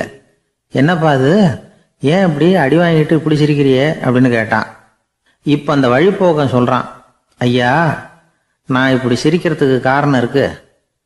இப்படி குதிரை கேட்டு உங்ககிட்ட அடி வாங்கலேன்னு வச்சுக்கோங்க, என் உயிர் உள்ள வரைக்கும் மனசில் ஒரு தவிப்பு இருந்துக்கிட்டே இருக்கும். செருப்பையும் கொடையையும் கேட்ட உடனே கொடுத்தவன் குதிரையையும் கேட்டிருந்தா கொடுத்துருப்பானோ அப்படிங்கிற பேராசையில் ஏங்கிக்கிட்டே இருந்திருப்பேன்.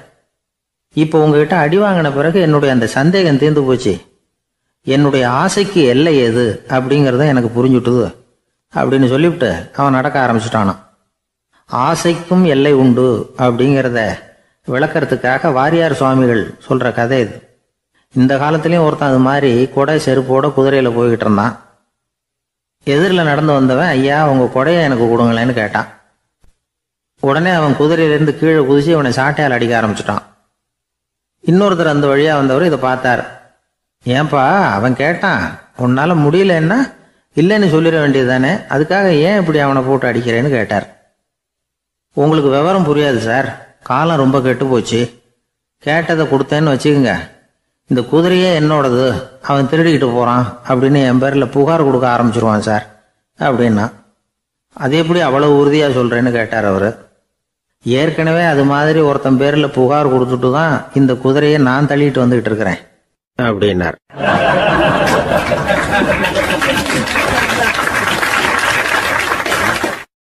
கடற்கரை ஓரமா ஒரு பெரியவர் கையால மணலை கீறிக்கிட்டே உட்காந்துருக்கிறார். என்னத்தையும் தேடிட்டு இருக்கிறது மாதிரி தெரிஞ்சது. மெதுவா கிட்டத்துல போய் என்னத்தை தேடிட்டு இருக்கிறீங்க அப்படின்னு கேட்டோம்.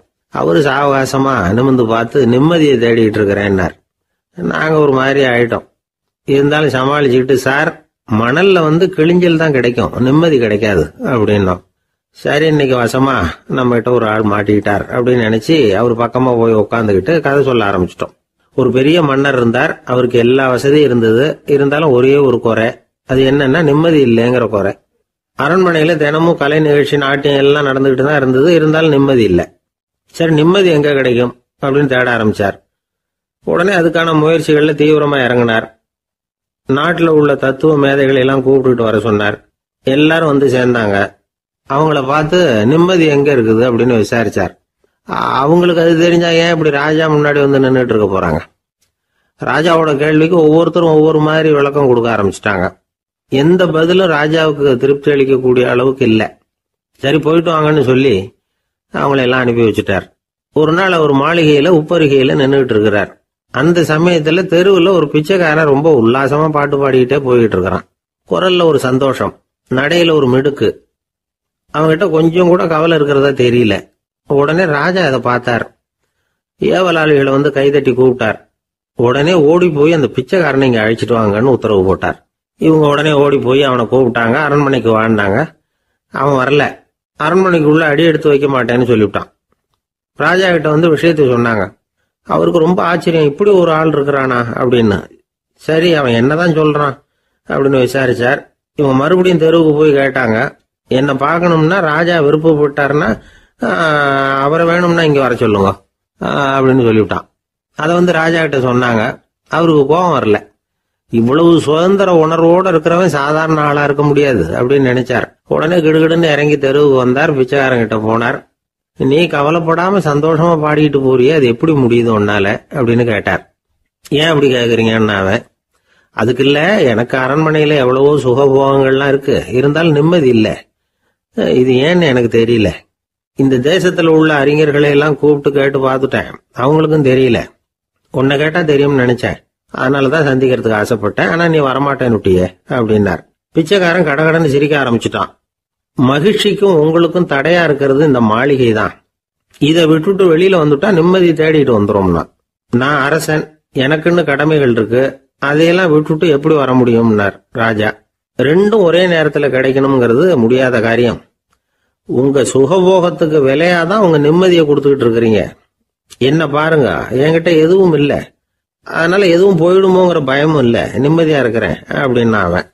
ராஜா உடனே சந்தோஷப்பட்டு தன்னுடைய மேலங்கியை எடுத்து அவனுக்கு பரிசா கொடுத்தாரான். அவன் சிரிச்சுக்கிட்டே அதை வாங்க மாட்டேன்னு விட்டானான். இதை நீங்க எனக்கு கொடுக்கறதுனால எந்த பயனும் இல்லை, அதே நேரத்துல அதை வாங்கிட்டேன்னா அடுத்த வினாடியிலிருந்து அதை எப்படி காப்பாத்துறதுங்கிற கவலை எனக்கு வந்து சேர்ந்துரும், அப்புறம் தூக்கம் வராது, நிம்மதி போயிடும் அப்படின்னு சொல்லிவிட்டு அவன் பாட்டுக்கு சந்தோஷமா பாடிக்கிட்டே போயிட்டான். நிம்மதி எங்க இருக்குங்கிறதையும் ராஜா தெரிஞ்சுக்கிட்டார். அந்த இடத்துக்கு தன்னால போக முடியாதுங்கிறதையும் அவர் புரிஞ்சுக்கிட்டார். இப்படி இந்த கதைய அந்த கடற்கரையில மணலை கீறிக்கிட்டே உட்கார்ந்துருந்தார அந்த பெரியவர்கிட்ட சொல்லி முடிச்சோம். அவர் முகத்துல ஒரு தெளிவு தெரிஞ்சது. எங்களை நிமிர்ந்து பார்த்தார். ரொம்ப நன்றிங்க, இப்ப எனக்கு தெரிஞ்சு போச்சு, நிம்மதி வேணும்னா அதுக்கு என்ன பண்ணணும்னு இப்ப நல்லா புரிஞ்சுக்கிட்டேன் அப்படின்னார். என்ன புரிஞ்சுக்கிட்டீங்கன்னு கேட்டோம். இனிமே இந்த பக்கம் வந்தா உங்க கண்ணுல படாத இடமா பார்த்து உட்காரணும்னு புரிஞ்சுக்கிட்டேன் அப்படின்னார்.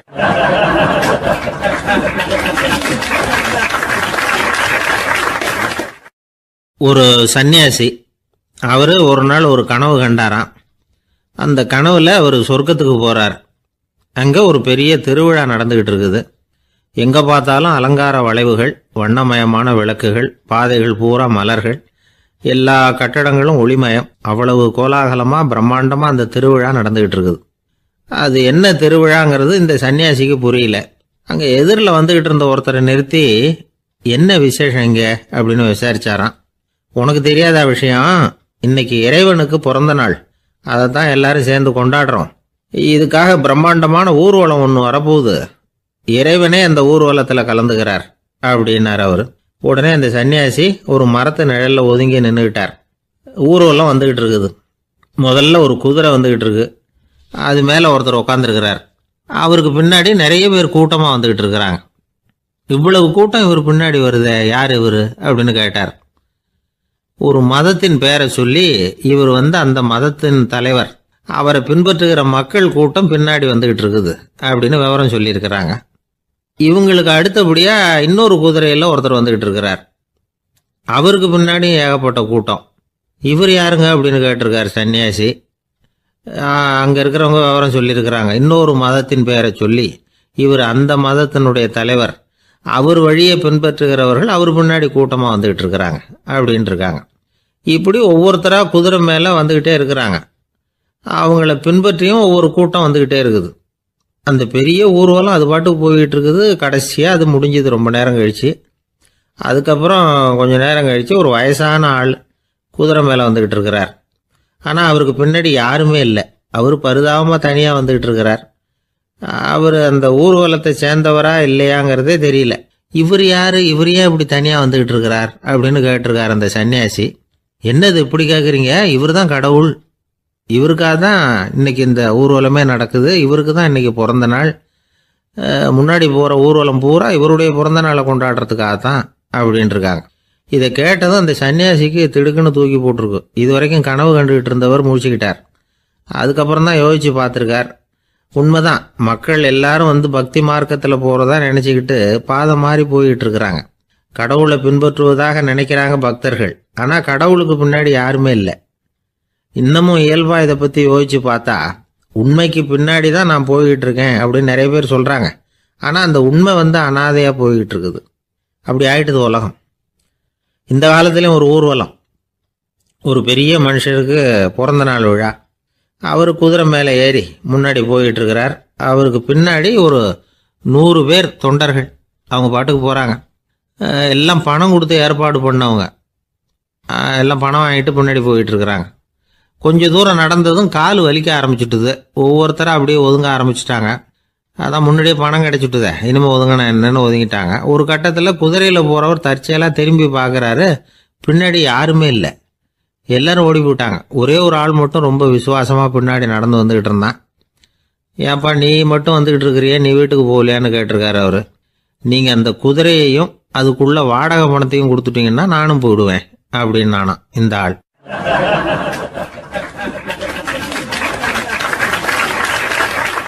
ஒரு ஊரில் ஒரு ஆள் இருந்தான், தையல் கடை வச்சிருந்தான். அவங்கிட்ட ஒருத்தன் ஒரு சட்டை துணி எடுத்து கொடுத்து தைக்க சொல்லியிருந்தான். வர்ற சனிக்கிழமை வா வந்து வாங்கிட்டு போ அப்படின்னு அவன் சொல்லியிருந்தான். அதே மாதிரி இவன் வந்தான். அவன் தச்சு வச்சிருந்த சட்டையை கொடுத்தான். இவன் வாங்கி அங்கேயே போட்டு பார்த்தான். கை நீளம் ஒன்றுக்கு ஒன்று வித்தியாசமாக இருந்தது. வலது கை இடது பக்கத்தை விட நீளம் குறைச்சலாக இருந்தது. அவன் முணுமுணுக்க ஆரம்பிச்சுட்டான், என்ன இது இப்படி தைச்சுட்டியேன்னு. இதுக்கு அவன் சொன்னான், ஐயையோ இதுக்காகவா சங்கடப்படுறீங்க, வலது கையை மட்டும் கொஞ்சம் உள்ள இழுத்தாப்புல வச்சுக்கிட்டீங்கன்னா சரியா போகுது. மற்றபடி அந்த சட்டையில் உள்ள கலை அம்சத்தை கவனிங்க, எவ்வளவு அற்புதமாக தைச்சிருக்கேன் பாருங்க. ஒரு சின்ன குறைய இப்படிலாம் பொருட்படுத்த வேண்டியதில்லை. நான் சொன்னது மாதிரி கையை கொஞ்சம் உள்ள இழுத்தது மாதிரி வச்சுக்கிட்டு நடந்து போங்க, ஜோரா இருக்கும் அப்படின்னா. அவனும் யோசிச்சு பார்த்தான். சரியான யோசனையாக தான் தோணுச்சு. கொஞ்சம் முயற்சி பண்ணி வலது கையை கொஞ்சம் உள்ள இழுத்து சட்டை சரியா இருக்கிறது மாதிரி பண்ணிட்டான். இப்போ மறுபடியும் ஒரு பிரச்சனை. வலது கையை உள்ள இழுத்த மாதிரி அப்படியே வச்சுக்கிட்டதும் முதுகு பக்கம் கொஞ்சம் துணி தளர்த்தியா தொங்குறது மாதிரி தெரிஞ்சது. என்ன இது முதுகு பக்கம் துணி குவிஞ்சுட்டுதே தொங்குதே அப்படின்னா மறுபடியும், அடடா இதுக்காகவா கவலைப்படுறீங்க, உடம்ப அதுக்கு தகுந்த மாதிரி கொஞ்சம் வளைச்சிக்கிட்டா சரியா போடுது. இதுக்காக அந்த அழகான தையலை பிரித்து அதில் உள்ள கலை அம்சத்தை கெடுக்கிறதுக்கு என் மனசு இடம் தரல. எவ்வளவுக்கு தளர்த்தியா இருக்கோ அவ்வளவுக்கு கொஞ்சம் உடம்ப வளைச்சி அப்படி குனிஞ்சது மாதிரி போங்க போதும் அப்படின்னா. அதுவும் நல்ல யோசனையாக தான் பட்டுது இவனுக்கு. சரின்னு சொல்லிவிட்டு புறப்பட்டான். தெருவில் இறங்கினான். கையை கொஞ்சம் உள்ள இழுத்தான், உடம்ப கொஞ்சம் முன்னால வளைச்சான், சட்டைக்கு தகுந்த மாதிரி உடம்ப பண்ணிக்கிட்டான். மெதுவா நடந்து போறான். இப்போ எதிரில் இன்னொருத்தன் வரான். இவனை பார்க்கறான். இவன் போட்டிருக்கிற சட்டையை பார்க்கறான். ஆஹா அற்புதம்ங்கிறான். சும்மா சொல்லக்கூடாது, ரொம்ப நல்லா இருக்கு, நிச்சயமா இது இந்த ஊர் மேல தெருவில் இருக்கிற ஒருத்தன் இருக்கானே அவன் தைச்சதா தான் இருக்கணும் அப்படின்னா. இதை கேட்டதும் அவனுக்கு ஆச்சரியம். எப்படி அவ்வளவு கரெக்டா கண்டுபிடிச்சிங்க அப்படின்னு கேட்டிருக்கான். இதுக்கு அந்த வழிபோக்கன்னு சொன்னானா, அவன் ரொம்ப கெட்டிக்காரன். உங்களை மாதிரி உடம்பும் கையும் வளைஞ்சு போன ஒரு ஆசாமிக்கு அவனை தவிர வேற யாராலேயும் இவ்வளவு பொருத்தமான ஒரு சட்டையை தைக்க முடியாது அப்படின்னானா. பாருங்க, அவனுக்காக இவன் அனுசரிக்க போய் இவனோட நிலைமை எப்படி ஆயிடுது பாருங்க. இதே மாதிரி தான் சில சடங்குகளும் சம்பிரதாயங்களும் நம்மளை கோமாளி ஆக்கி விட்டுரும்.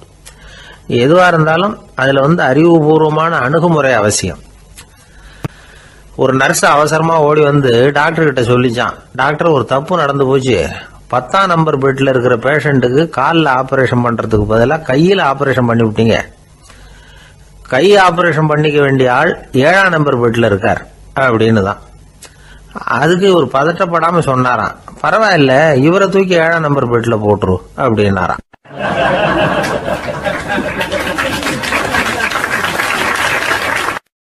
ஒரு ஊர்ல ஒருத்தர் இருந்தார், ரொம்ப நல்லவர். யாருக்காவது ஏதாவது கொடுத்துக்கிட்டே இருப்பார், கொடையாளி. தினமும் யாராவது ஒருத்தருக்கு ஏதாவது கொடுக்கலன்னா அவருக்கு தூக்கம் வராது, அப்படி ஒரு பழக்கம். அது மட்டும் இல்ல, அவர் கொடுக்கறது அடுத்தவங்களுக்கு தெரியாது, அவ்வளவு ரகசியமா அதை கொடுப்பார். வலது கை கொடுக்கறது இடது கைக்கு தெரியக்கூடாதுன்னு சொல்லுவாங்கல்ல, அது மாதிரி அவர். ஒரு நாள் ராத்திரி அவர் ஏற்கனவே தயாரா கட்டி வச்சிருந்த பணம் முடிச்ச கையில எடுத்துக்கிட்டு வீட்டை விட்டு வெளியில வந்தார். தெருவில் இறங்கி நடந்தார். இன்னைக்கு யாருக்கு தர்மம் செய்யறது அப்படின்னு யோசனை பண்ணிட்டு இருட்டில் நடந்து வந்துகிட்டு இருக்கிறார். யாரோ ஒருத்தர் எதிரில் வர்றது மாதிரி தெரிஞ்சுது. உடனே அவர் கிட்ட போனார். தன்கிட்ட இருந்த பணம் முடிச்சு அவசரமா அவர் கையில திணிச்சுட்டு திரும்பி வந்துட்டார். அப்பாடா, ஒரு வழியா யாருக்கும் தெரியாம இன்னைக்கு தர்மம் பண்ணியாச்சு அப்படிங்கிற மகிழ்ச்சி, மன நிறைவு அவர் முகத்துல. நிம்மதியா தூங்கினார். அப்புறம் எழுந்திரிச்சார். மறுநாள் காலையில ஊரு பூரா ஒரே பேச்சு. என்ன பேச்சுன்னா, நேற்று ராத்திரி ஒரு திருடன் கையில யாரோ பணத்தை கொடுத்துட்டு போயிருக்கிறாங்க அப்படின்னு எல்லாரும் பேசிக்கிட்டு இருக்கிறாங்க. இதை கேள்விப்பட்டதும் அந்த பெரியவருக்கு ரொம்ப வருத்தமா போச்சு. அடடா, போயும் ஒரு திருடனுக்கா உதவி பண்ணியிருக்கிறோம், பிரயோஜனம் இல்லாம போட்டுதே அப்படின்னு நினைச்சார். சரி, இன்னைக்கும் யாருக்காவது உதவி பண்ணணும் அப்படின்னு முடிவு பண்ணினார். ராத்திரி நேரம் வந்தது. இவர் வழக்கம் போல தெருவில் இறங்கி நடந்தார். கையில் பணம் முடிச்சு. எதிரில் ஒரு பெண் உருவம் மங்கலா தெரிஞ்சது. இவர் உடனே அந்த பெண் கிட்ட பணத்தை கொடுத்துட்டு திருப்தியா திரும்பி வந்துட்டார். மறுநாள் காலையில ஊர் பூரா என்ன பேசிக்கிட்டாங்க தெரியுமா? நேற்று ராத்திரி நெறி தவறி நடக்கிற ஒரு பெண்ணின் கையில யாரோ பணத்தை வச்சுட்டு போயிருக்கிறாங்க அப்படின்னு எல்லாரும் பேசிக்கிறாங்க.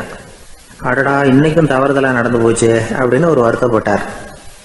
இருக்கட்டும், இன்னைக்கும் ஏதாவது தர்மம் பண்ணுவோம் அப்படின்னு நினைச்சுக்கிட்டாரு. 3வது நாள் ராத்திரியும் புறப்பட்டார். இப்பவும் எதிரில் ஒருத்தர் வந்தார். இவர் பணத்தை கொடுத்தார், திரும்பி வந்துட்டார். மறுநாள் மக்கள் என்ன பேசிக்கிட்டாங்கன்னா, நேற்று ராத்திரி ஒரு செல்வந்தர் கையில யாரோ பணத்தை கொடுத்துட்டு போயிருக்கிறாங்க அப்படின்னு பேசிக்கிட்டாங்களாம். அவருக்கு ரொம்ப வருத்தமா போயிட்டுது. என்ன இது தினம் இப்படி ஆகிட்டு இருக்குதே அப்படின்னு நினைச்சுக்கிட்டே படுத்து தூங்கினார். அன்னைக்கு ராத்திரி ஒரு கனவு.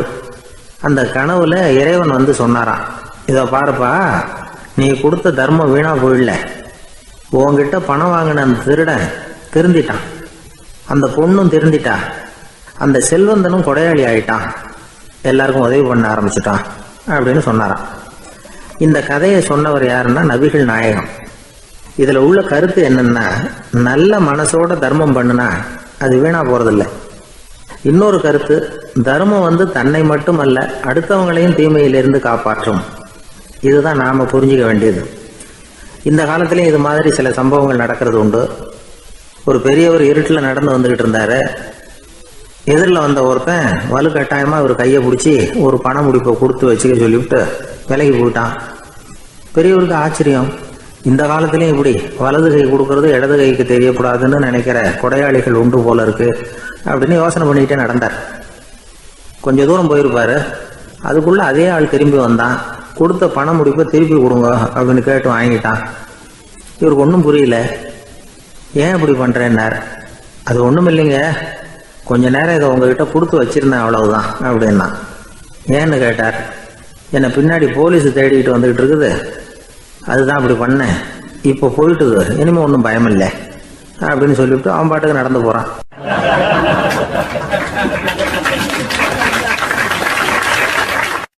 தான் மட்டும் வாழ்ந்தா போதும் அப்படின்னு நினைக்கிறவங்க உண்டு. தானும் வாழணும், அடுத்தவங்களும் வாழணும் அப்படின்னு நினைக்கிறவங்களும் உண்டு. முதல்ல சொன்ன வகையை சேர்ந்த மனிதர்கள் எப்படி தெரியுமா? எப்படியாவது தான் மட்டும் வாழ்ந்தால் போதுங்கிற நினைப்பு தான் எப்பவும் அவங்களுக்கு இருக்கும். தங்களுடைய வளர்ச்சிக்கு எது தடையா இருந்தாலும் சரி, யார் தடையா இருந்தாலும் சரி, அதை அழிச்சுட்டு தான் மறுவேலை பார்ப்பாங்க. அவங்கெல்லாம் பாவ காரியங்களுக்கு தயங்குறதே இல்லை. அப்படிப்பட்ட வாழ்க்கை அவங்களுக்கே இடைஞ்சல அமைஞ்சு விடுறது உண்டு. அதை விளக்கறதுக்கு ஒரு கதையும் உண்டு. ஒரு ஊர்ல அப்படிப்பட்ட ஆள் ஒருத்தன் இருந்திருக்கான். நிறைய பாவங்களை செஞ்சவன். அதன் காரணமா நரகப்படுகொழியில விழுந்துட்டான். நரகப்படுகொழிங்கிறது ஒரு பெரிய கிணறு மாதிரி. ஏற்கனவே பாவம் செஞ்சவங்க நிறைய பேர் அதில் விழுந்து கிடக்குறாங்க. உள்ள ஏகப்பட்ட சத்தம், எல்லாம் அந்த பாவாத்மாக்கள் போடுற சத்தம். இப்போ விழுந்தானே, இவனும் சத்தம் போட்டான். இவன் போடுற சத்தம் கொஞ்சம் அதிகமாக கேட்டுது. இந்த கிணத்துக்கு பக்கத்துல புத்தர் உட்கார்ந்துருக்கிறார். அவர் காதுல இவன் போடுற சத்தம் விழுந்தது. உடனே அந்த கிணத்தடிக்கு போனார். குனிஞ்சு பார்த்தார். சாமி என்னை காப்பாத்துங்க அப்படின்னு கத்தனா இவன். புத்தர் அவனை கொஞ்சம் கவனிச்சு பார்த்தார். மனித சமுதாயத்துக்கு அவன் என்னென்ன கெடுதல் பண்ணியிருக்கிறாங்கிற விவரம்லாம் அவர் மனக்கண்ணில் தெரிஞ்சது. அவருக்கு எல்லாம் புரிஞ்சு போச்சு. இருந்தாலும் அவனை காப்பாத்துறதுக்கு ஏதாவது வழி உண்டா அப்படின்னு யோசிச்சார். அவன் தன்னுடைய வாழ்நாளில் ஏதாவது நல்லது செஞ்சிருக்கானா அப்படின்னு பார்த்தார். ஒரே ஒரு சமயம் அவன் தன்னுடைய காலடியில மிதிபட இருந்த சிலந்தியை மிதிக்காமல் தாண்டி போயிருக்கிறான். இந்த ஒரு காரியத்துக்காக அவனை கரையேற்ற முடியுமா அப்படின்னு நினைச்சார். அவ்வளவுதான். உடனே அவர் கையில ஒரு சிலந்தி வந்து உட்கார்ந்துதான். அதுகிட்ட இருந்து நூல் இழை வெளிவர ஆரம்பிச்சது. அந்த நூல் இழை கிணற்று ஆழம் வரைக்கும் அப்படியே நீண்டுகிட்டே போச்சான். புத்தர் பார்த்தார். இந்த நூலை பிடிச்சிக்கிட்டு மேலே ஏறி வா அப்படின்னார். என்னங்க சொல்றீங்க, இந்த சிலந்தி நூல் என்ன தாங்குமான்னு கத்தனான். எல்லாம் தாங்கும், அதை பிடிச்சிக்கிட்டு ஏறி வா அப்படின்னார். சந்தேகத்தோடவே அவன் அந்த நூல் இழைய பிடிச்சி இழுத்து பார்த்தா ரொம்ப வலுவா இருந்தது. அவனுக்கு ஆச்சரியம். அதை பிடிச்சிக்கிட்டே மெதுவா மேலே ஏறி வர ஆரம்பிச்சுட்டான். பாதி தூரம் ஏறி வந்திருப்பான். அப்போ அவன் காலுக்கு கீழே ஏதோ சத்தம். என்னன்னு குனிஞ்சு பார்க்கறான். கீழே கிடந்தவங்க சில பேரும் அந்த நூலை பிடிச்சி மேலே வந்துகிட்டு இருக்கிறாங்க. இவனுக்கு கோபம் வந்துட்டுது. தன்னுடைய இடுப்புல வச்சிருந்த கத்தியை எடுத்து தன்னுடைய காலுக்கு கீழே நூல் இழையை அப்படியே வெட்டி விட்டுட்டான். இனிமே நாம மட்டும்தான் மேலே ஏறி வந்துடணும் அப்படின்னு நினைச்சுக்கிட்டான். ஆனா நடந்தது என்ன தெரியுமா? மொத்த நூல் இழையும் அப்படியே அருந்து கீழே விழுந்துட்டுது. அவனும் பொத்துன்னு கீழே விழுந்துட்டான். மறுபடியும் கத்த ஆரம்பிச்சுட்டான். ஏற்கனவே அவன் செஞ்சிருந்த ஒரு சிறு கருணை அந்த நூல் இழைக்கு உறுதியை கொடுத்தது. இப்போ அவன் செஞ்ச பாவம் அந்த நூல் இழைய வலுவிழக்க செஞ்சுட்டுது. அடுத்தவங்களும் வாழணுங்கிற எண்ணம் அவனுக்கு இருந்திருந்தா இப்போ அவனும் கரையேறி வந்திருப்பான், மற்றவங்களும் சௌக்கியமா வந்து சேர்ந்திருப்பாங்க. அதனால நாமும் வாழணும், அடுத்தவங்களும் வாழணும் அப்படின்னு நினைக்கிறவன் வாழ்க்கையில சீக்கிரம் முன்னுக்கு வந்துடுவான். ஒருத்தன் ஒரு டாக்டர் கிட்ட போனான், மருந்து வாங்கினான், வாங்கி கொண்டாந்து பேசாம வச்சுட்டான், சாப்பிடல. அப்புறம் எதுக்காகப்பா போய் அவர்கிட்ட மருந்து வாங்கினேன் அப்படின்னு கேட்டாங்க. டாக்டர் வாழணும் இல்லையா, அதனாலதான் அப்படின்னா. அவர் கொடுத்த மருந்தை நீ ஏன் சாப்பிடல அப்புறம் அப்படின்னு கேட்டாங்க. நான் வாழணும் இல்லையா, அதுக்காக தான் அப்படின்னா.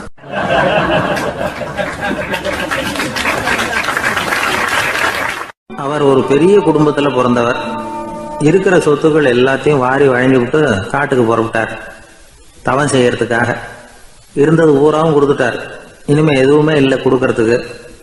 அப்போ கடைசியா ஒருத்தன் வந்து கையை நீட்டினானா, ஐயா ஏதாவது கொடுங்கன்னு இருக்கான். அவர் பார்த்தார், கட்டியிருக்கிற வேட்டியை தவிர வேற எதுவுமே இல்லை. 8 முழம் பட்டு வேட்டி ஜரிகை கரையோடு இருக்குது. கடைசியா அதை தான் எடுத்துக்கிட்டு அவர் புறப்பட்டுருக்கார். அவர் பார்த்தார், எதிரில் அவன் பரிதாபமா நின்றுட்டு இருக்கிறான். அந்த 8 முழ வேட்டியை 2ஆ கிழிச்சார். 4 முழத்தை அவன்கிட்ட கொடுத்தாரு. மீதி 4 முழத்தை தன்னுடைய இடுப்புல கட்டிட்டு அவர் காட்டுக்கு போயிட்டார். இவன் என்ன பண்ணான் தெரியுமா? கையில கிடைச்ச 4 முழத்தை எடுத்துக்கிட்டு கடை வீதிக்கு போனான். பழைய பட்டு வேட்டி ஜருகை இதெல்லாம் விலைக்கு வாங்குற வணிகர் ஒருத்தர் இருக்கார். அவர்கிட்ட போனான். இதை விலைக்கு எடுத்துக்கிறீங்களா அப்படின்னு கேட்டிருக்கான். அவர் வாங்கி பார்த்துருக்காரு. ஆஹா, இது ரொம்ப அருமையான வேட்டி, விலை உயர்ந்த ஜருகை, இது ஏது உனக்கு அப்படின்னு கேட்டாரான். அவன் நடந்தது சொல்லியிருக்கான். அப்படின்னா ஒன்று செய்ய, இந்த வேட்டியோட இன்னொரு பாதியையும் மெதுவாக வாங்கிட்டு வந்துரு, உனக்கு நிறைய பணம் தர்றேன் அப்படின்னாரான் அந்த வணிகர். இவன் கொஞ்சம் யோசனை பண்ணி பார்த்தான். கொஞ்சம் இருங்கத்தை வந்துடுறேன் அப்படின்னு சொல்லிவிட்டு நேராக காட்டுக்கு போனான். அவர் எங்கே இருக்காருன்னு தேடி கண்டுபிடிச்சான். அவர் ஒரு இடத்துல தவக்கோலத்தில் இருக்கிறார். கட்டியிருந்த இடவேட்டியும் அவர் அறியாமல் நழுவி கீழே விழுந்து கிடக்குது. இவனுக்கு ரொம்ப வசதியாக போச்சு. அவரை கேட்க வேண்டிய அவசியமே இல்லை. மெதுவாக சத்தம் போடாமல் அடி மேலே அடி வச்சு நெருங்கினான். அவர் கண்ணை மூடிக்கிட்டு அவர் பாட்டு நின்றுட்டு இருக்கிறார். இவன் மெதுவாக போய் கீழே கிடந்த அந்த துணியை எடுத்துக்கிட்டு சத்தம் போடாமல் திரும்பி நடந்தான். ஒரு 2-3 அடி எடுத்து வச்சிருப்பான். அப்படி ஓட ஆரம்பிக்கிற சமயத்தில் அவன் காலில் கீழே கிடந்த முள்ளு ஒன்று நறுக்குன்னு தச்சு விட்டுது. வலி தாங்க முடியாமல் அம்மான்னு கத்தியிருக்கான். இந்த சத்தத்தினால கண்ணை மூடி நின்றுகிட்டு இருந்த அவரோட தவம் கலைஞ்சது. மெல்ல கண்ணை திறந்து பார்க்கிறார். தன் இடையில இருந்த வேட்டி அவன் கையில் இருக்கு. இப்போ அவர் நினைக்கிறார், என்ன நினைக்கிறாருன்னா, இந்த வேட்டி மீது நான் வைத்த ஆசையல்லவா அவனை திருடனாக ஆக்கி விட்டது அப்படின்னு நினைச்சாராம். இந்த வேட்டி மேல நாம வச்ச ஆசை அவனை திருடும்படி ஆக்கி விட்டதே அப்படின்னு நினைச்சாராம். இது எப்பேற்பட்ட மனநிலை அப்படிங்கிறத கொஞ்சம் யோசனை பண்ணி பாருங்க. தான் ஒரு பொருள் மேல வச்ச பற்று இன்னொரு மனிதன் திருடனாக ஆகிறதுக்கு காரணம் ஆயிட்டுதேன்னு நினைக்கிறார். அப்படி நினைச்ச அந்த பெரியவர் யார் தெரியுமா? அவர் தான் மகாவீரர். இழந்துட்டேங்கிறிய, நீ என்னத்தை கொண்டுகிட்டு வந்த எங்க இழந்துடுறதுக்கு? நீ என்னத்தை உண்டாக்குன இது அழிஞ்சுட்டுதுன்னு சொல்றதுக்கு? இதுதான் அவருடைய சிந்தனை. இன்றைக்கு நம்ம சிந்தனையெல்லாம் வேற மாதிரி இருக்குது. ஒருத்தன் நடுத்தருவில் உட்காந்து அழுதுகிட்டு இருந்தான். அந்த வழியா வந்தவர் ஒருத்தர், ஏன்பா அழறேன்னு கேட்டாராம். 5 ரூபா சார், இந்த இடத்துல விழுந்துட்டுது, ரொம்ப நேரமா தேடுறேன், கிடைக்காது போல இருக்கு அப்படின்னு சொல்லிவிட்டு அழறான். எப்போ தொலைஞ்சதுன்னு கேட்டாராம் அவரு. அது எனக்கு தெரியாது சார், பணத்தை தொலைச்சவன் தேடி பார்த்துட்டு போயிட்டான், நான் அவனுக்கு பின்னாடி தேட வந்தவன் அப்படின்னு நானா இவன்.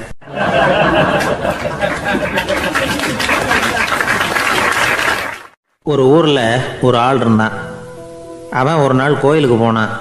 கடவுள்கிட்ட வேண்டிக்கிட்டான், எனக்கு ஒரு 1,00,000 ரூபா நீ கொடுத்தா நான் உன் சன்னதியில் ஒரு தேங்காய் உடைக்கிறேன் அப்படின்னு வேண்டிக்கிட்டான். கடவுள் பார்த்தார். உடனே அவன் கண் முன்னாடி தோன்றினார். இந்தா நீ கேட்ட 1,00,000 ரூபாய் அப்படின்னு சொல்லி அவன் கையில் பணத்தை கொடுத்துட்டு மறைஞ்சிட்டார். இவனால் நம்பவே முடியல. இவ்வளவு சுலபமாக கிடைக்கும்னு தெரிஞ்சிருந்தா அனாவசியமாக ஒரு தேங்காய் உடைக்கிறேன்னு வேண்டி இருக்க வேண்டியது இல்லையே அப்படின்னு நினச்சான். இருந்தாலும் வேண்டுதலை நிறைவேற்ற வேண்டியது கடமை. அதுக்காக என்ன பண்ணால், பக்கத்தில் ஒரு கடைக்கு போனான். ஒரு தேங்காயை கையில் எடுத்தான். இது என்ன விலைன்னு கேட்டான். 5 ரூபான்னார் கடையில் இருந்தவர். அதிகமாக இருக்குதே விலைன்னா. அப்படின்னா ஒன்று செய்யுங்க, அடுத்த ஊருக்கு போங்க, அங்கே தென்னந்தோப்பு அதிகம், அதனால் அங்கே இதை விட குறைஞ்ச விலைக்கு கிடைக்கும் அப்படின்னார். சரின்னு அடுத்த ஊருக்கு கிளம்புனான். அங்கே போய் விசாரித்தான். ஒரு தேங்காய் 3 ரூபாய் விலைன்னாங்க. இதுவும் அதிகமாக தெரியுதேன்னா. அப்படின்னா ஒன்று செய்ய, அதோ அந்த ஆற்று ஓரமாக ஒரு தென்னை மரம் இருக்கு பார், அதில் நீயே ஏறி பறிச்சுக்கோ, ஒரு தேங்காய்க்கு 1 ரூபா கொடுத்தா போதும் அப்படின்னார் அந்த தோப்புக்கு சொந்தக்காரரு. இவனுக்கு மரம் ஏற தெரியாது, இருந்தாலும் ஆசை யாரை விட்டுது, விலை சல்லிசாக இருக்குதே. ஆற்று ஓரம் போனால் தட்டு தடுமாறி அந்த மரத்தில் ஏறினா அந்த தென்னை மரம் வளைஞ்சி ஆற்று பக்கம் போய் அப்புறம் நிமிர்ந்து இருந்தது. அதாவது மரத்தின் உச்சி சரியாக ஆற்றுக்கு நடுவில் இருந்தது. ஆற்றுல வெள்ளம் கரைபுரண்டு ஓடிக்கிட்டு இருக்கு. இவன் கடவுள் கொடுத்த 1 லட்சம் ரூபாயை மடியில் வச்சு இறுக்கி கட்டிக்கிட்டான். உச்சிக்கு போய் காய் பறிக்கிற சமயத்தில் காற்று மழையும் பலமாக கலந்து அடிக்க ஆரம்பிச்சுட்டுது. கால் வழுக்கி விட்டுட்டுது. இவன் சடார்னு ஒரு தென்னை மட்டையை பிடிச்சிக்கிட்டு தொங்க ஆரம்பிச்சிட்டான். கீழே பயங்கரமான வெள்ளம், மடியில் 1 லட்சம் ரூபா பணம், என்ன செய்கிறதுன்னு தவிக்கிறான். இந்த சமயம் கரையில் ஒரு யானை பாகன் யானையை குளிப்பாட்டிக்கிட்டு இருக்கிறான். அது அவன் கண்ணில் பட்டுது. ஐயா ஒரு உதவின்னு கத்துனான். அவன் என்ன செய்யணும்னு கேட்டான். உன் யானையை மெதுவாக இங்கே அழைச்சிட்டு வா, எனக்கு நேராக கீழே நிறுத்து, என் காலை பிடிச்சி மெதுவாக கீழே இறக்கி விட்டுரு, என் மடியில் இருக்கிற பணத்தில் உனக்கு 10,000 ரூபா தரேன் அப்படின்னா. அவன் பார்த்தான். காலை கையை பிடிச்சா கூட எவனும் இந்த காலத்தில் 10 ரூபாய்க்கு மேலே தரமாட்டேங்கிறான், இவன் காலை பிடிச்சா 10,000 தர்றேங்கிறான் அப்படின்னு யோசனை பண்ணால் உடனே யானையை கொண்டுட்டு போனான். அவனுக்கு நேராக கீழே நிறுத்தினான். அவன் காலை பிடிச்சான். அவ்வளவுதான். அந்த நேரம் பார்த்து யானை மெதுவாக நடந்து அப்பால் போட்டுது.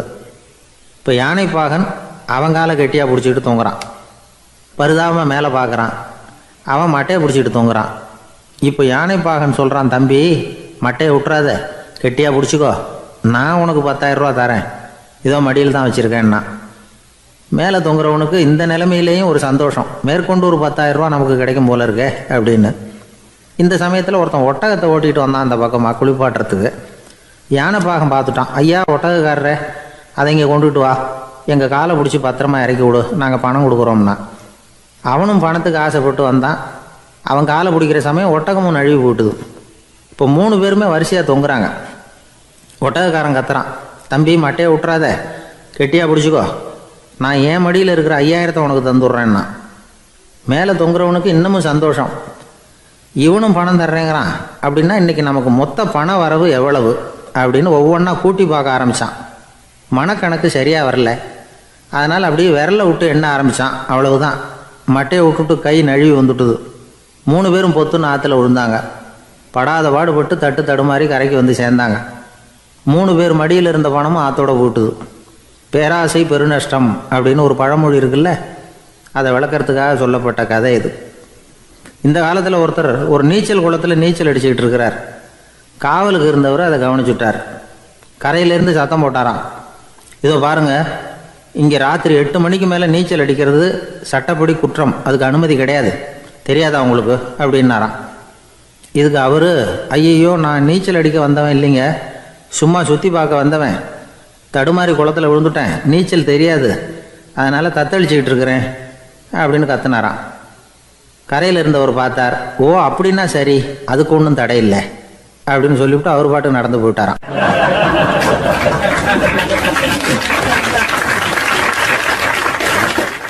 நம்மளை மாதிரி ஒரு ஆசாமி அவன் நம்மளை மாதிரியே கற்பனை பண்ணான். அதாவது நாம தான் இந்த உலகத்துல ரொம்பவும் கஷ்டப்படுறோம், மற்றவங்க எல்லாம் சந்தோஷமா இருக்கிறாங்க அப்படின்னு அவன் நினைச்சுக்கிட்டான். அவன் ஒரு நாள் கடவுளை வேண்டிக்கிட்டானான், சுவாமி இந்த உலகத்துல எவ்வளவோ பேர் இருக்கிறாங்க, ஒவ்வொருத்தருக்கும் ஒவ்வொரு விதமான கஷ்டம் இருக்கலாம், ஒத்துக்கிறேன், இருந்தாலும் எனக்கு அது கொஞ்சம் அதிகமா இருக்கிறது மாதிரி தெரியுது, அதனால நீங்க எனக்காக ஒரு சின்ன உதவி செஞ்சா போதும்.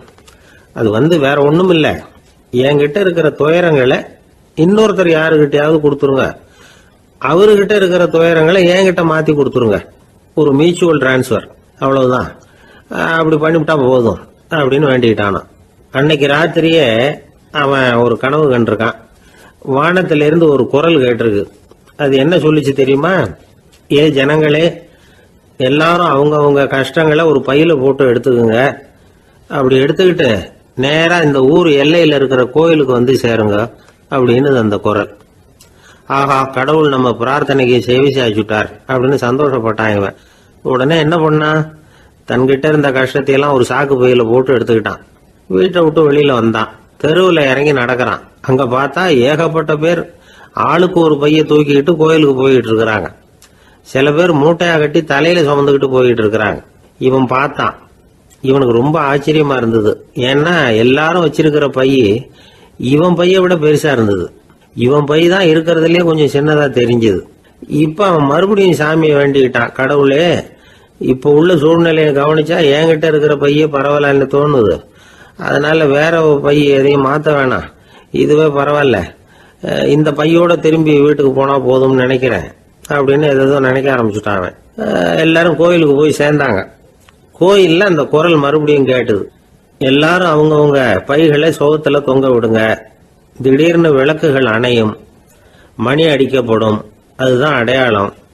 அந்த சமயத்துல இருட்டுல உங்களுக்கு வேண்டிய பைய நீங்க வந்து மாத்தி எடுத்துக்கலாம், தேர்ந்தெடுத்துக்கலாம். வெளிச்சம் இருக்கிறப்பவே உங்களுக்கு பிடிச்ச பைக்கு பக்கமா பார்த்து நீங்க நின்னுக்கலாம் அப்படின்னு சொல்லி விவரம் சொல்லிச்சான் அந்த குரல். அப்படி சொன்னதுக்கு அப்புறம் திடீர்னு விளக்கு அணைஞ்சுது, மணி அடிச்சுது. கொஞ்ச நேரம் கழிச்சு மறுபடியும் விளக்குகள்லாம் எரிஞ்சுது. இப்போ பார்த்தா எல்லாரும் அவங்கவுங்க பையையே கெட்டியா பிடிச்சிக்கிட்டு நிக்கிறாங்க. இவனும் அப்படியே நிக்கிறான். இவன் மெதுவா பக்கத்துல நிக்கிறவங்க கிட்ட கேட்டானா, ஏன் நீங்க பைய கையிலேயே வச்சிருக்கிறீங்க, செவுத்துல மாட்டலையா அப்படின்னு கேட்டிருக்கான். இல்லப்பா, நீ ஏன் கையிலேயே வச்சிருக்கிறியோ அதே காரணத்துக்காக தான் நாங்களும் வச்சிருக்கிறோம். நம்ம கவலைகளை பத்தி நமக்கு ஓரளவுக்காவது தெரியும். ஆனா மற்றவங்க கவலைகள் வந்து நமக்கு வந்து பரிச்சயம் இல்லாதவை, பழக்கம் இல்லாதது. அதனால வந்து நமக்கு தெரிஞ்ச கவலைகளை சமாளிக்கிறது சுலபம். தெரியாததை சமாளிக்கணும்னா மறுபடியும் ஆரம்பத்தில இருந்து ஆரம்பிக்கணும்.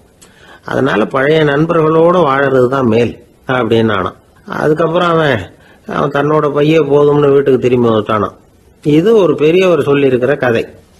அதனால நம்ம கிட்ட இருக்கிற கஷ்டங்கள் தான் பெருசு, அதை இன்னொருத்தங்கிட்ட கொடுத்துட்டு மாத்திக்கலாம் அப்படின்னு நினைக்கிறது தப்பு.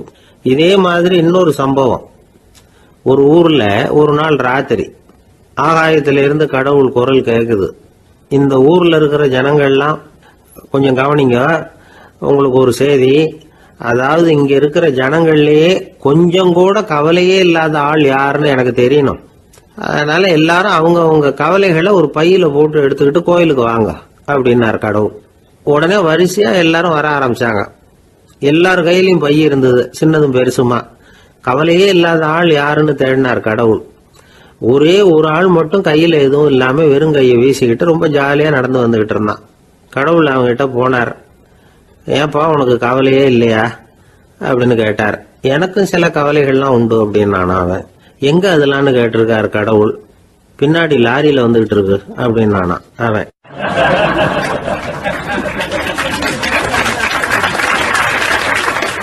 அசோக மன்னர் வந்துகிட்டு இருக்கார். அவருடைய ஆலோசகர்கள் எல்லாம் பக்கத்துல வந்துகிட்டு இருக்கிறாங்க. அந்த சமயத்துல எதிரில் ஒரு புத்த பிக்ஷு வர்றார். அசோகர் பாக்குறார். ஓடி போய் அவர் காலில் விழுந்து வணங்குறார். அசோக மன்னரின் தலை அந்த புத்த துறவியின் பாதத்துல பட்டுக்கிட்டு இருக்கு. பக்கத்துல நின்றுகிட்டு இருந்த அமைச்சருக்கு இது ரொம்ப சங்கடமா போச்சு. ரொம்ப வருத்தப்பட்டார். நம்ம அசோக சக்கரவர்த்தி எப்பேற்பட்டவர், அவரோட தலை ஒரு சன்னியாசியின் பாதத்துல படுறதா அப்படின்னு நினைச்சு ரொம்ப கவலைப்பட்டார். அரண்மனைக்கு திரும்பினதும் அமைச்சர் மெதுவா ஆரம்பிச்சார். அரசே, எனக்கு ரொம்ப வருத்தமா இருக்குது அப்படின்னார். எதுக்குன்னார் மன்னர். அசோக சக்கரவர்த்தியின் தலை, அதாவது அந்த சிரம் ரொம்ப மதிப்புமிக்க ஒன்று. அது ஒரு சன்னியாசியின் காலில் படலாமா அப்படின்னார். அசோகர் பதில் சொல்லல, சிரிச்சார், போயிட்டார். அதுக்கப்புறம் ஒரு சரியான சந்தர்ப்பத்துக்காக காத்துக்கிட்டு இருந்தார். ஒரு நாள் அமைச்சரை கூப்பிட்டார். எனக்கு 3 தலைகள் வேணும் அப்படின்னார். சொல்லுங்க, கொண்டுகிட்டு வரேன் அப்படின்னார் அமைச்சர். அசோகர் சொன்னார், முதல்ல எனக்கு தேவையானது ஒரு ஆட்டின் தலை, 2வது ஒரு புலியின் தலை, 3வது ஒரு மனிதனின் தலை. இதுதான் அசோகர் கேட்டது. எங்க இருந்தாலும் கொண்டு வாங்கன்னார். அமைச்சர் புறப்பட்டார். ஆட்டுத்தலை, புலித்தலை கிடைச்சிட்டுது. அப்புறமா ஒரு சுடுகாட்டுக்கு போய் ஒரு மனித தலையும் சேகரம் பண்ணிட்டு ராஜா கிட்ட வந்துட்டார். அரசே, உங்கள் ஆணைப்படி 3 தலைகளையும் கொண்டு வந்திருக்கிறேன்னார். அசோகர் பார்த்தார், ரொம்ப நல்லது, இப்ப இது 3ஐயும் எடுத்துக்கிட்டு போய் சந்தையில வித்துட்டு வாங்க அப்படின்னார். அமைச்சர் அதுகளை எடுத்துக்கிட்டு சந்தைக்கு போனார். முதல்ல ஆட்டுத்தலை நல்ல விலைக்கு வித்து போச்சு, நல்ல விலை கொடுத்து வாங்கிட்டு போட்டாங்க. அடுத்தபடியா புலி தலைய ஒருத்தர் வாங்கிட்டார். அதை பாடம் பண்ணி வீட்டில் மாட்டி வைக்கலாமே அப்படின்னு நினைச்சு அதையும் வாங்கிட்டு போட்டார். மனித தலையை மட்டும் வாங்கறதுக்கு யாரும் முன் வரல. எல்லாரும் அதை பார்த்துட்டு விலகி போக ஆரம்பிச்சாங்க. அமைச்சர் திரும்பி வந்தார். அரசே, இந்த தலையை மட்டும் யாரும் வாங்க மாட்டேங்கிறாங்க அப்படின்னார். சரி, பரவாயில்ல, இதை இலவசமாவே எனாமாவே யாருக்கிட்டையாவது கொடுத்துட்டு வந்துருங்க அப்படின்னார். அமைச்சர் மறுபடியும் சந்தைக்கு போனார். இதை இலவசமா தரேன், இதை வாங்கிக்கோங்க அப்படின்னார். அப்பவும் அதை யாரும் வாங்கிக்கிறதுக்கு தயாரா இல்லை. மறுபடியும் திரும்பி வந்து மன்னர்கிட்ட விவரத்தை சொன்னார். இப்போ மன்னர் சொல்றார், அமைச்சரே, உயிர் இருக்கிற வரைக்கும் தான் இந்த தலைக்கு மதிப்பு. ஜீவன் போனதுக்கு அப்புறம் அதோட மதிப்பும் போயிடுது. அதனால மதிப்பு இருக்கும் பொழுதே பெரியவர்கள் பாதம் பணிந்து அந்த புனிதத்தை பெற்றுக்கொள்ளணும் அப்படின்னார். பணிவுங்கிறது வேற, அடிமைத்தனம்ங்கிறது வேற. பெரியவர்களை பணிவது நமக்கு பெருமை தரக்கூடிய விஷயம். இதை மனசுல வச்சுக்கிட்டு எப்போ காலில் விழணும், எப்போ காலில் விழக்கூடாது அப்படிங்கிறத முடிவு பண்ணிக்கணும். ஒரு சாதாரண ஆள் நடந்து வந்துகிட்டு இருந்தார். எதிரில் வந்த ஒரு பெரிய மனுஷன் ஓடி போய் அவர் காலில் விழுந்து தன்னுடைய தலையை அவர் பாதத்தில் கொண்டு போய் வச்சார். கொஞ்ச நேரம் கழிச்சு எழுந்திரிச்சு வந்துட்டார். வந்த பிறகு இவரை கேட்டேன், ஏன் திடீர்னு ஓடி போய் அந்த ஆளு காலில் விழுந்தீங்க அப்படின்னு. அவர் போட்டிருக்கிறது என்னோட காணாம போன செருப்பான்னு கண்டுபிடிக்கிறதுக்காக அப்படி விழுந்தேன் அப்படின்னார்.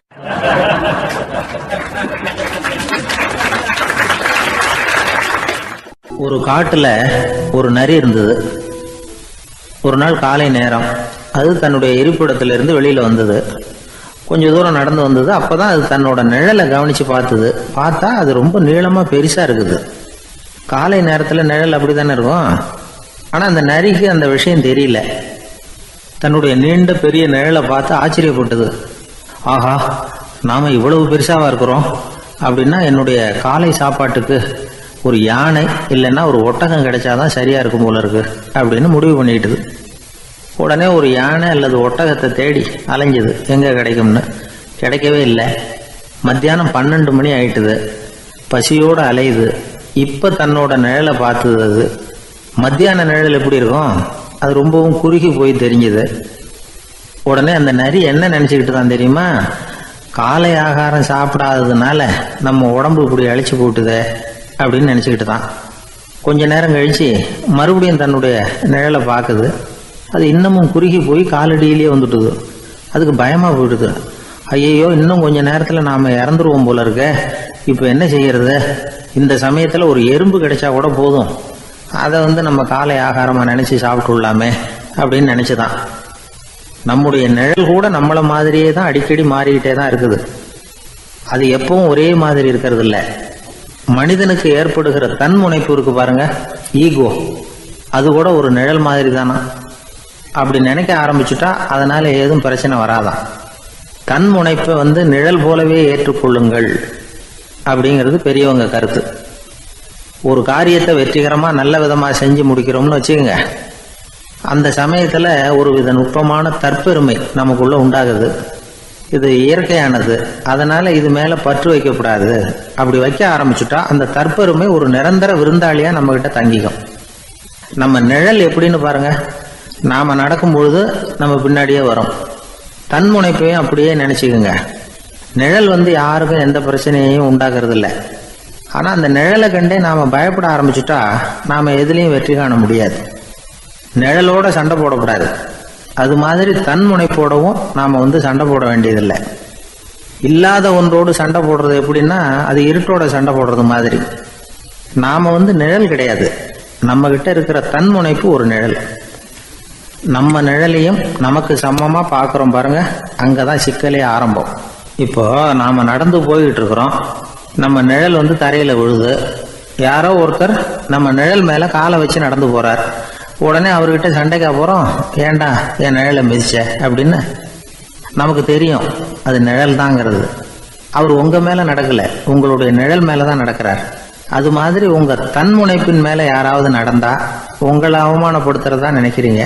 காரணம், நாமளும் நம்ம தன்முனைப்பும் ஒண்ணுங்கிற நினைப்பு தான் காரணம், மற்றபடி வேற ஒண்ணும் கிடையாது. நம்ம நிழல் மேல நடக்கிறவர் நம்மளை காயப்படுத்துறது இல்லை. தன்முனைப்பை வேண்டாத ஒன்னாவும் பார்க்க வேண்டியதில்லை. அது இயற்கை. நிழலை உங்க முன்னாடி வைக்க வேணாம், அது உங்க பின்னாடியே இருக்கட்டும். நிழலின் நிழலாகி விடாதீர்கள், நீங்கள் நீங்களாகவே இருங்கள். இதுதான் சான்றோர் சிந்தனை. ஒரு பேருந்துல ஒரே நெரிசல். ஒருத்தர் பக்கத்துல நின்றுகிட்டு இருந்தவர்கிட்ட ரொம்ப பணிவா விசாரிச்சார், ஏன் சார் நீங்க ஏதாவது பெரிய உத்தியோகத்துல இருக்கிறீங்களா அப்படின்னார். அப்படிலாம் ஒண்ணும் இல்லைங்கன்னார் அவரு. அப்படின்னா வேற ஏதாவது அரசியல்ல பெரிய பதவியில் இருக்கிறீங்களா அப்படின்னு கேட்டார். அதுவும் இல்லைங்கன்னார். சரி, பணமாவது அதிகமா வச்சிருக்கீங்களா அப்படின்னு கேட்டார். அப்படிலாம் ஒன்றும் கிடையாது சார்னார் அவரு. அப்புறம் எதுக்குடா என் காலை மிதிச்சுக்கிட்டு இருக்கிற, இடரா காலை அப்படின்னாராம் இவர்.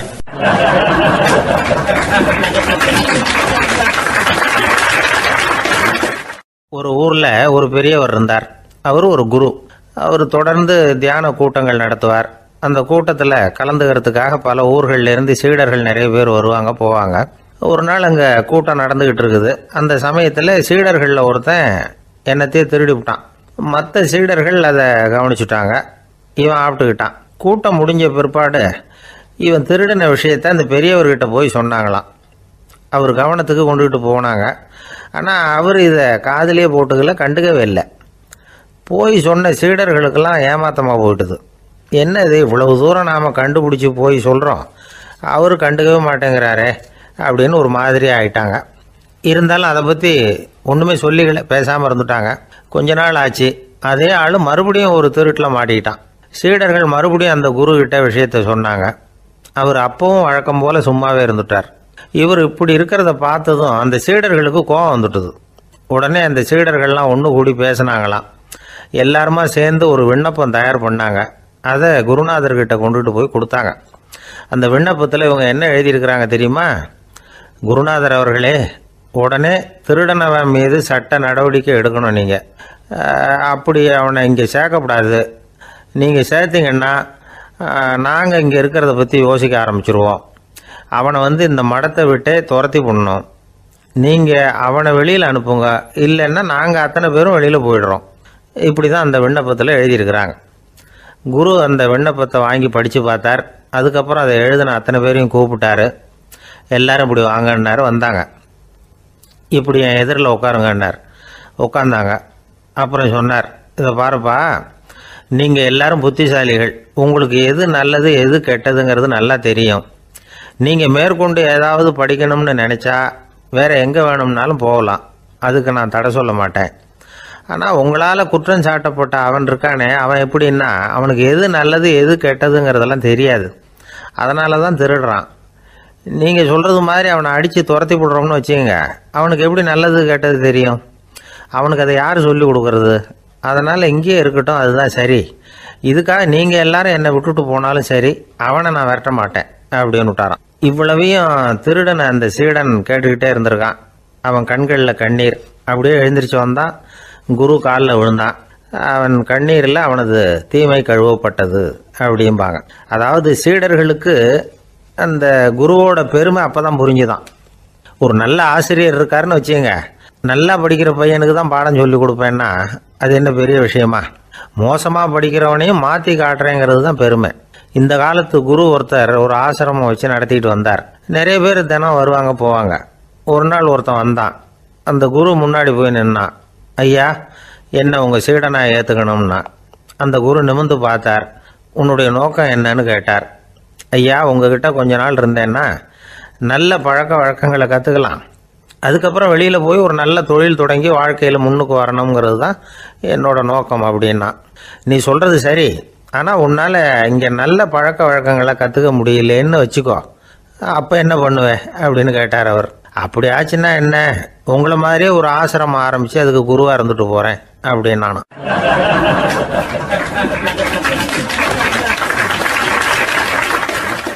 ஒரு ஆள் இருந்தார். அவர் தன்னை ஒரு குருன்னு சொல்லிக்கிட்டார். மௌன குரு, வாயே திறக்கிறதில்ல.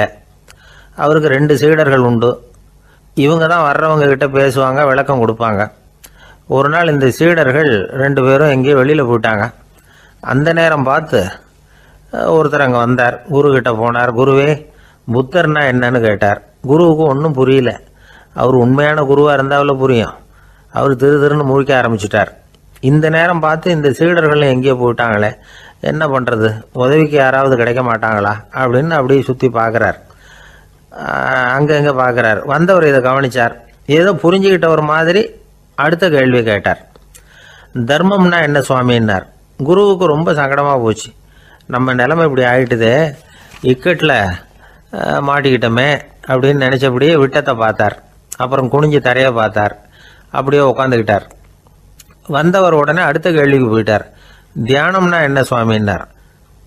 பாவம் என்ன பண்ணுவார் அந்த குரு, பேசாமல் கண்ணை கெட்டியாக மூடிக்கிட்டார். இது ஏதுடா வம்பா போச்சுன்னு. இவர் இப்படி பண்ணால் கூட வந்தவர் சளைக்கல. இன்னொரு கேள்வியும் கேட்டார். ஆசீர்வாதம்னா என்ன அப்படின்னார். இவர் பார்த்தார். இப்படியே போனால் இவர் கேள்வி கேட்குறத நிறுத்த மாட்டார் அப்படின்னு நினச்சிக்கிட்டு எனக்கு ஒன்றுமே தெரியாதுங்கிற பாவனையில் 2 கையையும் விரித்து காட்டினார். வந்தவர் முகத்தில் மகிழ்ச்சி, மன நிறைவு, ஏதோ எல்லாம் புரிஞ்சுக்கிட்ட ஒரு மாதிரி அங்கேருந்து புறப்பட்டு போனார். வழியில் அந்த குருவோட சீடர்கள் 2 பேரையும் சந்தித்தார். உங்கள் குருவை தான் பார்த்துட்டு வரேன்னார். இவர் என்ன நடந்ததுன்னு கேட்டாங்க. இவர் விவரமாக சொல்கிறார். உங்கள் குரு எவ்வளவு பெரிய ஞானி தெரியுமா? புத்தர்னா என்னன்னு கேட்டேன். அதுக்கு அவர் அப்படியும் இப்படியும் பார்த்தார். அதுக்கு என்ன அர்த்தம் தெரியுமா?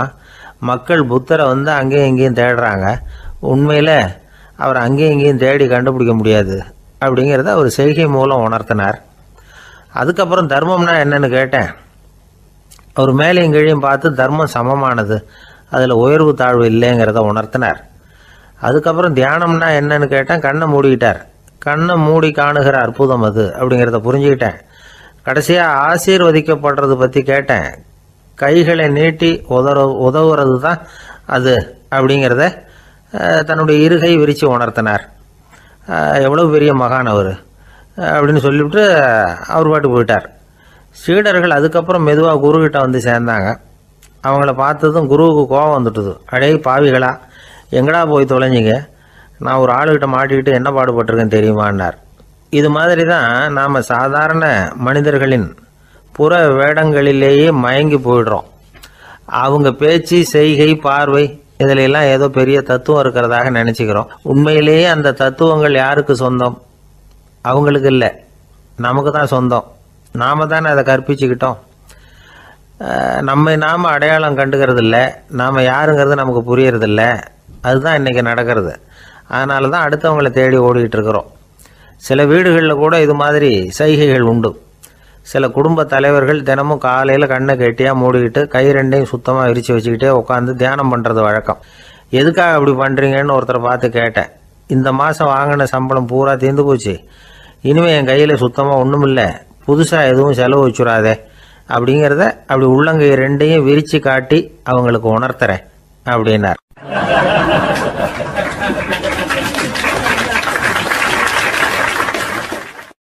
ஒருத்தன் வேகமாக ஓடி வந்தான். ஏப்பா அப்படி தலை தெறிக்க ஓடி வர்றேன்னு கேட்டேன். பின்னாடி துரத்திக்கிட்டு வருது சார் அப்படின்னா.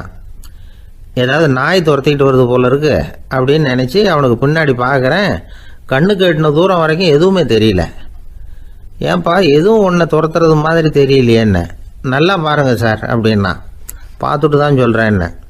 இதோ பாருங்கள் சார், இதுதான் என்னை துரத்துது அப்படின்னு அவன் காட்டுறான். அவன் சுட்டி காட்டின இடத்துல பார்த்தா அங்கே அவனுடைய நிழல் தான் தெரியுது. என்னப்பா சொல்கிற அப்படின்னு சொல்லி அவனை சந்தேகமாக பார்த்தேன். அதுக்கப்புறம் தான் அவன் விவரமாக பேசினான். சார், எனக்கு என் நிழலை கண்டா பிடிக்கிறதில்ல. எப்போ பார்த்தாலும் இது என்னையே பின்தொடர்ந்து வந்துக்கிட்டு இருக்குது. இதை என்னால் சகிக்கவே முடியல. இதை என்கிட்டேருந்து பிரிக்கிறதுக்கு எவ்வளவோ முயற்சிகள்லாம் பண்ணி பார்த்துட்டேன், முடியலன்னா. அப்படி என்னென்ன முயற்சிகள் பண்ணினேன் அப்படின்னு கேட்டேன். அவன் என்னென்ன செஞ்சாங்கிறத விவரமாக சொன்னான். அவன் என்ன பண்ணியிருக்கிறான், ஒரு பெரிய குழியை தோண்டி அதில் தன்னுடைய நிழலை புதைச்சிருவோம் அப்படின்னு முடிவு பண்ணிட்டு மண்வெட்டி எடுத்துக்கிட்டு தோட்டத்து பக்கம் போயிருக்கான். ஆழமாக ஒரு குழியை தோண்டியிருக்கான். குனிஞ்சு பார்க்குறான். அந்த குழிக்குள்ளே தன்னுடைய நிழல் தெரியுது. ஆஹா, இதுதான் சமயம், நிழல் இப்போ குழிக்குள்ளே இருக்குது, மண்ணை போட்டு மூடி விடலாம் அப்படின்னு நினச்சிக்கிட்டு கொஞ்சம் மண்ணை அள்ளி போட்டான். பார்த்தா இப்போ அந்த நிழல் அந்த மண்ணுக்கு மேலே வந்து நிற்கிது. இது ஏதுடா வம்பா போச்சு, அப்படின்னு அவசரமாக மண்ணை வாரி போட்டு மூடி பார்க்குறான். குழி பூராவும் மூடி விட்டு பார்க்குறான். மறுபடியும் நிழல் மேலே வந்து உட்காந்துக்கிட்டு இருக்குது. சரி, இதை குழியில் புதைக்க முடியாது அப்படின்னு முடிவு பண்ணிட்டு இதை இங்கேயே இப்படியே விட்டுட்டு ஒரே ஓட்டமாக ஓடி போடுவோம் அப்படின்னு நினச்சி எடுத்தான் ஓட்டம். அது காலை நேரம். இவன் மேற்க நோக்கி ஓடிக்கிட்டு இருக்கிறான். ஓடி ஓடி பார்க்குறான், நிழல் இவனை விட வேகமாக இவனுக்கு முன்னாடி ஓடிக்கிட்டு இருக்கு. சரி, திரும்பி ஓடி பார்ப்போம் அப்படின்னு நினச்சிக்கிட்டு அப்படியே சடார்னு திரும்பி ஓட ஆரம்பித்தான். பார்த்தான், அப்பாடா நிழலை காணலை. கொஞ்சம் தூரம் ஓடி ஒரு இடத்துல நின்று அப்படியே சாவகாசமாக திரும்பி பார்க்குறான். பின்னாடி நின்றுக்கிட்டு இருக்குது நிழல். இப்படி ஓடி வந்து தான் இங்கே நம்ம முன்னாடி நின்று தன்னுடைய அவஸ்தையை சொல்லிகிட்டு இருக்கிறான். இந்த நிழலை துரத்துறது அல்லது வெட்டி விடுறது, இதுக்கு ஏதாவது வழி இருக்கா சொல்லுங்கள் சார் அப்படிங்கிறான். நமக்கு ஒன்றும் புரியல. அந்த நேரம் பார்த்து ஒரு பெரியவர் வந்தார். அவர்கிட்ட யோசனை கேட்டோம், என்ன செய்யலாம்னு.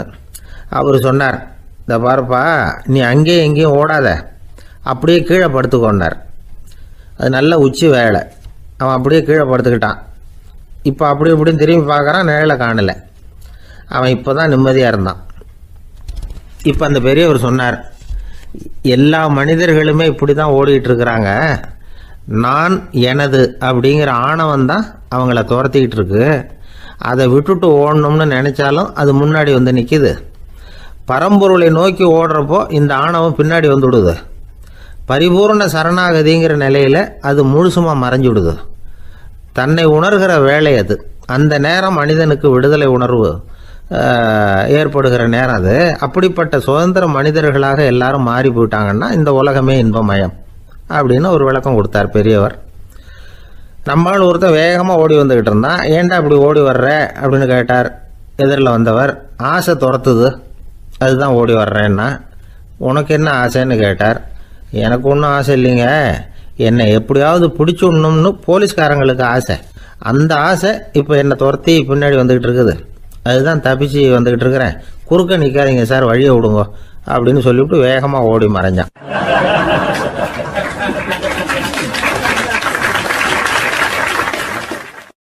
எனக்கு வாழ்க்கையில் ஒரே ஒரு ஆசை தான் சார் அப்படின்னார் ஒருத்தர். அது என்னன்னு கேட்டேன். ஆசைகளை ஒழிச்சுடணுங்கிறது தான் என்னோட ஆசை அப்படின்னார். இப்படி ஆசைகளை ஒழிக்க வேண்டும் அப்படிங்கிறதையே ஒரு ஆசையாக கொள்வது அபத்தம் அப்படிங்கிறார் ஒரு பெரியவர். இது மாதிரி ஆசைகளை ஒழிக்க ஆசைப்பட்டா அந்த நோக்கம் நிறைவேறாதான். அந்த முயற்சியால் புதுசாக சில துன்பங்கள் தான் சேருமா. அதில் புதுசாக ஒரு ஆசை தலை தூக்கும் அப்படிங்கிறார் அவர். ஆசைகளை தானாக விழ வச்சுடலாம். அதுக்கு வழி என்ன தெரியுமா? எந்த ஒரு ஆசையையுமே பூரணமாக நிறைவேற்றி கொள்ள முடியாதுங்கிறத உணரணும். அதை உணர்ந்தால் ஆசைகள் தானாக விழுந்துடும். அதை விட்டுட்டு ஆசைகளை விட்டுடணுங்கிறதையே ஒரு ஆசையாக வச்சுக்கிட்டு அதுக்காக கடுமையாக முயற்சிகளையும் செஞ்சுக்கிட்டு நான் ஆசைகளை விட்டுட்டு ஞானோதயம் அடையிறதுக்கு கடுமையாக முயற்சி பண்ணிகிட்டு இருக்கிறேன் சார் அப்படின்னு சொல்லிக்கிட்டு இருந்தால் எந்த காலத்துலேயும் ஞானோதயம் வரப்போகிறது இல்லை. அதுக்கு பதிலாக துன்பந்தான் சேரும் அப்படிங்கிறது அவரோட கருத்து. எந்த ஒரு ஆசையையும் பூரணமாக நிறைவேற்றி கொள்ள முடியாது அப்படிங்கிறத உணரணும். ஒரு ராஜா, அவர் மனசில் அமைதி இல்லை, எப்பவும் கஷ்டப்பட்டுக்கிட்டே இருந்தார். இந்த துன்பத்தை போக்குறதுக்கு பல வழிகளில் என்னென்னமோ முயற்சியெல்லாம் பண்ணி பார்த்தார். ஒன்றும் சரியாக வரல. கடைசியாக ஒரு காரியம் பண்ணார். அதாவது ஒரு வேதாந்தியை தேடிட்டு போனார். அவரை பார்த்து கேட்டார், ஐயா, என்னுடைய துன்பங்கள்லேருந்து நான் விடுபடணும், அதுக்கு சுலபமாக ஏதாவது ஒரு வழி இருந்தால் சொல்லுங்களேன் அப்படின்னு கேட்டுக்கிட்டார். அதுக்கு அந்த வேதாந்தி சொன்னார், அதுக்கு ஒரு வழி சொல்கிறேன், அது மாதிரி செய். அதாவது உன்னுடைய ராஜ்யத்துக்குள்ள போதுங்கிற மனசோட வாழுற ஒருத்தனை கண்டுபிடிக்கணும். அப்படி கண்டுபிடிச்சி அவனுடைய சட்டையை வாங்கி நீ போட்டுக்கணும். அப்படி போட்டுக்கிட்டா உன்னுடைய துன்பம் தீர்ந்துரும் அப்படின்னார். உடனே ராஜாவுக்கு ரொம்ப மகிழ்ச்சி. அரண்மனையில் இருந்த அத்தனை பேரையும் ஆளுக்கு ஒரு பக்கமாக அனுப்புனார். தேட சொன்னார். போதுங்கிற மனசுடைய ஒருத்தனை கண்டுபிடிச்சி கொண்டுகிட்டு வாங்க அப்படின்னார். எங்கெங்கேயோ தேடி கடைசியாக ஒரு ஆளை கண்டுபிடிச்சாங்க. அவன் போதுங்கிற மனசோட இருக்கிறவன் தான். ஆனால் அவன்கிட்ட சட்டை எதுவும் இல்லை. இடையில கட்டியிருக்கிற துண்டே போதுங்கிற மனசோடு அவன் வாழ்ந்துக்கிட்டு இருக்கிறான். சட்டை இருந்தாவில் ராஜா வாங்கி மாட்டிக்க முடியும். அந்த வேதாந்தி ஏன் அப்படி சொன்னாருங்கிறதுக்கான அர்த்தம் இப்போ தான் ராஜாவுக்கு புரிஞ்சுதான். இது வரைக்கும் சொன்னதெல்லாம் ஞான மார்க்கத்தை தேடிடுறவனுக்கான உள்ள தகவல். இப்போ இன்னைக்கு இளைஞர்கள் இதை கேட்டுவிட்டு நமக்கு ஆசையே வேணாம் அப்படின்னு முடிவு பண்ணிவிட்டா வாழ்க்கையில் முன்னேறவே முடியாது. நம்முடைய முயற்சிக்கு ஆசை தான் தூண்டுகோல். அதனால் இந்த ஆசையையும் அந்த ஆசையையும் போட்டு குழப்பிக்க கூடாது. ஆனால் ஒன்று, பேராசை நமக்கு தேவையில்லை. நாம் படுற ஆசையிலேயும் ஒரு நியாயம் இருக்கணும். ஏன்னா நம்மள சில பேர் நீங்கள் தான் சார் சொன்னீங்க, அதனால தான் ஆசைப்பட்டேன், அரை தான் கிடைச்சது மிச்சம் அப்படிம்பாங்க கன்னத்தை தடவிக்கிட்டே. அதனால் இப்போல்லாம் எந்த தகவலை சொன்னாலும் ரொம்ப எச்சரிக்கையாக இருக்க வேண்டியிருக்குது. ஒரு ஆள் ஒரு கடை வச்சு வியாபாரம் பண்ணிக்கிட்டு இருந்தான். அவனுக்கு ரொம்ப பேராசை, நிறைய பணம் சேர்க்கணும்னு. திடீர்னு ஒரு நாள் அவனுக்கு உடம்பு ரொம்ப சுகம் இல்லாமல் போயிட்டுது. இனிமேல் பிழைக்கிறது கஷ்டங்கிற நிலைமை. மரணப்படுகையில் இருக்கிறான். சொந்தக்காரங்கள்லாம் சுற்றி உட்காந்துருக்குறாங்க. இவன் மெதுவாக கண்ணை திறந்து பார்க்குறான். என் வீட்டுக்காரி எங்கேன்னா, இதோ இருக்கேன் அப்படின்னாங்க அந்த அம்மா. பசங்கள்லாம் எங்கேங்கிறான். இதோ பக்கத்தில் தான் நின்றுட்டு இருக்கிறோங்கிறாங்க. பொண்ணுங்க எங்கேங்கிறான். எல்லாம் இங்கே தான் இருக்கிறோம் அப்படிங்கிறாங்க. எல்லாம் இங்கே தான் பக்கத்தில் தான் இருக்கோம், நீங்கள் கவலைப்படாதீங்கன்னு சொல்கிறாங்க எல்லாம். அவன் மெதுவாக கஷ்டப்பட்டு வாயை திறந்து, அட பாவிங்களா, எல்லாரும் இங்கே இருந்தால் அங்கே கடையை யார் கவனிக்கிறது அப்படின்னானா.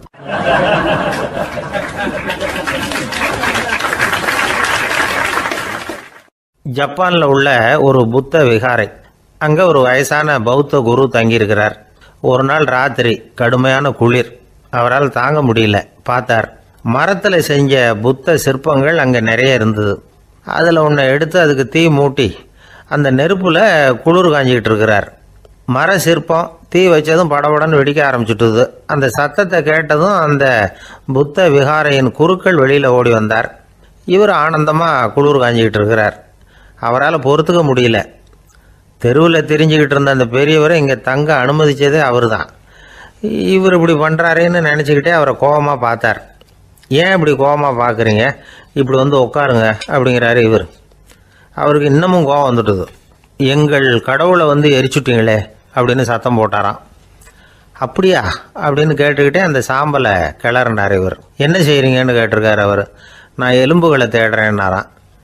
நீங்கள் ஒரு பைத்தியம், இது ஒரு மர சிற்பம், இதில் எலும்புகள் கிடையாது அப்படின்னாராம். அவருக்கு கோபம் வந்துட்டுது. உடனே வெளியில் போங்கன்னு கத்தியிருக்கார். வெளியில் தள்ளி கதவையும் சாத்தி விட்டாராம். மறுநாள் காலையில் கதவை திறந்து பார்த்தா அந்த வயசான பெரியவர் ஒரு மைல்கல் மேலே சில காட்டு பூக்களை வச்சு புத்தம் சரணம் கச்சாமின்னு சொல்லிக்கிட்டே இருக்கிறார். இவருக்கு சந்தேகமாக போட்டுது. கிட்ட போனார். என்ன செஞ்சுக்கிட்டு இருக்கீங்கன்னு கேட்டார். இது என்னுடைய காலை நேர பிரார்த்தனைனாராம். நிஜமாவே நீங்கள் ஒரு பைத்தியமாக தான் இருக்கணும், ஏன்னா அது ஒரு மைல்கல் அப்படின்னாராம்.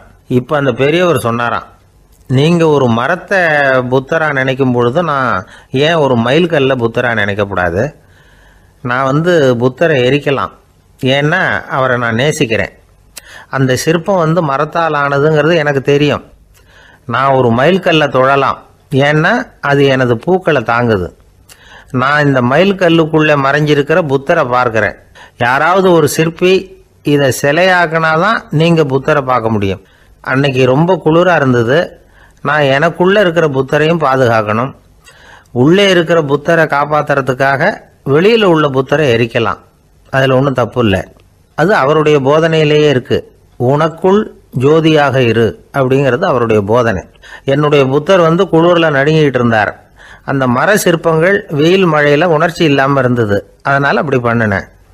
ஆனால் நீங்கள் என்ன பண்ணீங்க? நான் ஒரு மர புத்தரை எரிச்சதுக்காக உயிருள்ள புத்தரை வெளியில் தள்ளி கதவை சாத்தினீங்க அப்படின்னாராம் அந்த பெரியவர். உண்மையான பக்திங்கிறது இதுதான். அதாவது உனக்குள் ஜோதியாக இரு அப்படின்னு புத்தர் சொன்னார் இல்லையா, அது மாதிரி தனக்குள் ஜோதியாக இருக்கிற இந்த காலத்து ஆசாமிகள் நிறைய பேர் உண்டு. எப்பவும் போதையிலேயே இருக்கிறவங்க. ஒரு நாள் நடு ராத்திரி ஒரு மது கடையில் ஒரு ஆள் அங்குள்ள சிப்பந்திகள் கிட்ட கேட்டுக்கிட்டு இருக்கிறான். மறுபடியும் இந்த கடை எப்போ திறப்பாங்கன்னு கேட்டானா. நாளைக்கு காலையில் 8 மணிக்கு திறப்பாங்க அப்படின்னு நானா அங்கே இருந்த ஆள். அவன் திருப்பி திருப்பி அதையே கேட்டுக்கிட்டு இருக்கான். இவனுக்கு பதில் சொல்லி சொல்லி அழுத்து போச்சு. அதான் சொல்கிறேன் ஐயா, நாளைக்கு காலையில் வா அப்படின்னாங்களாம். அதுக்கு இவன், நான் வர்றதுக்காக கேட்கலையா, நேத்திக்கு வந்தவன் உள்ளேயே மாட்டிக்கிட்டேன், வெளியில் போகிறதுக்காக கேட்டேன் அப்படின்னானா.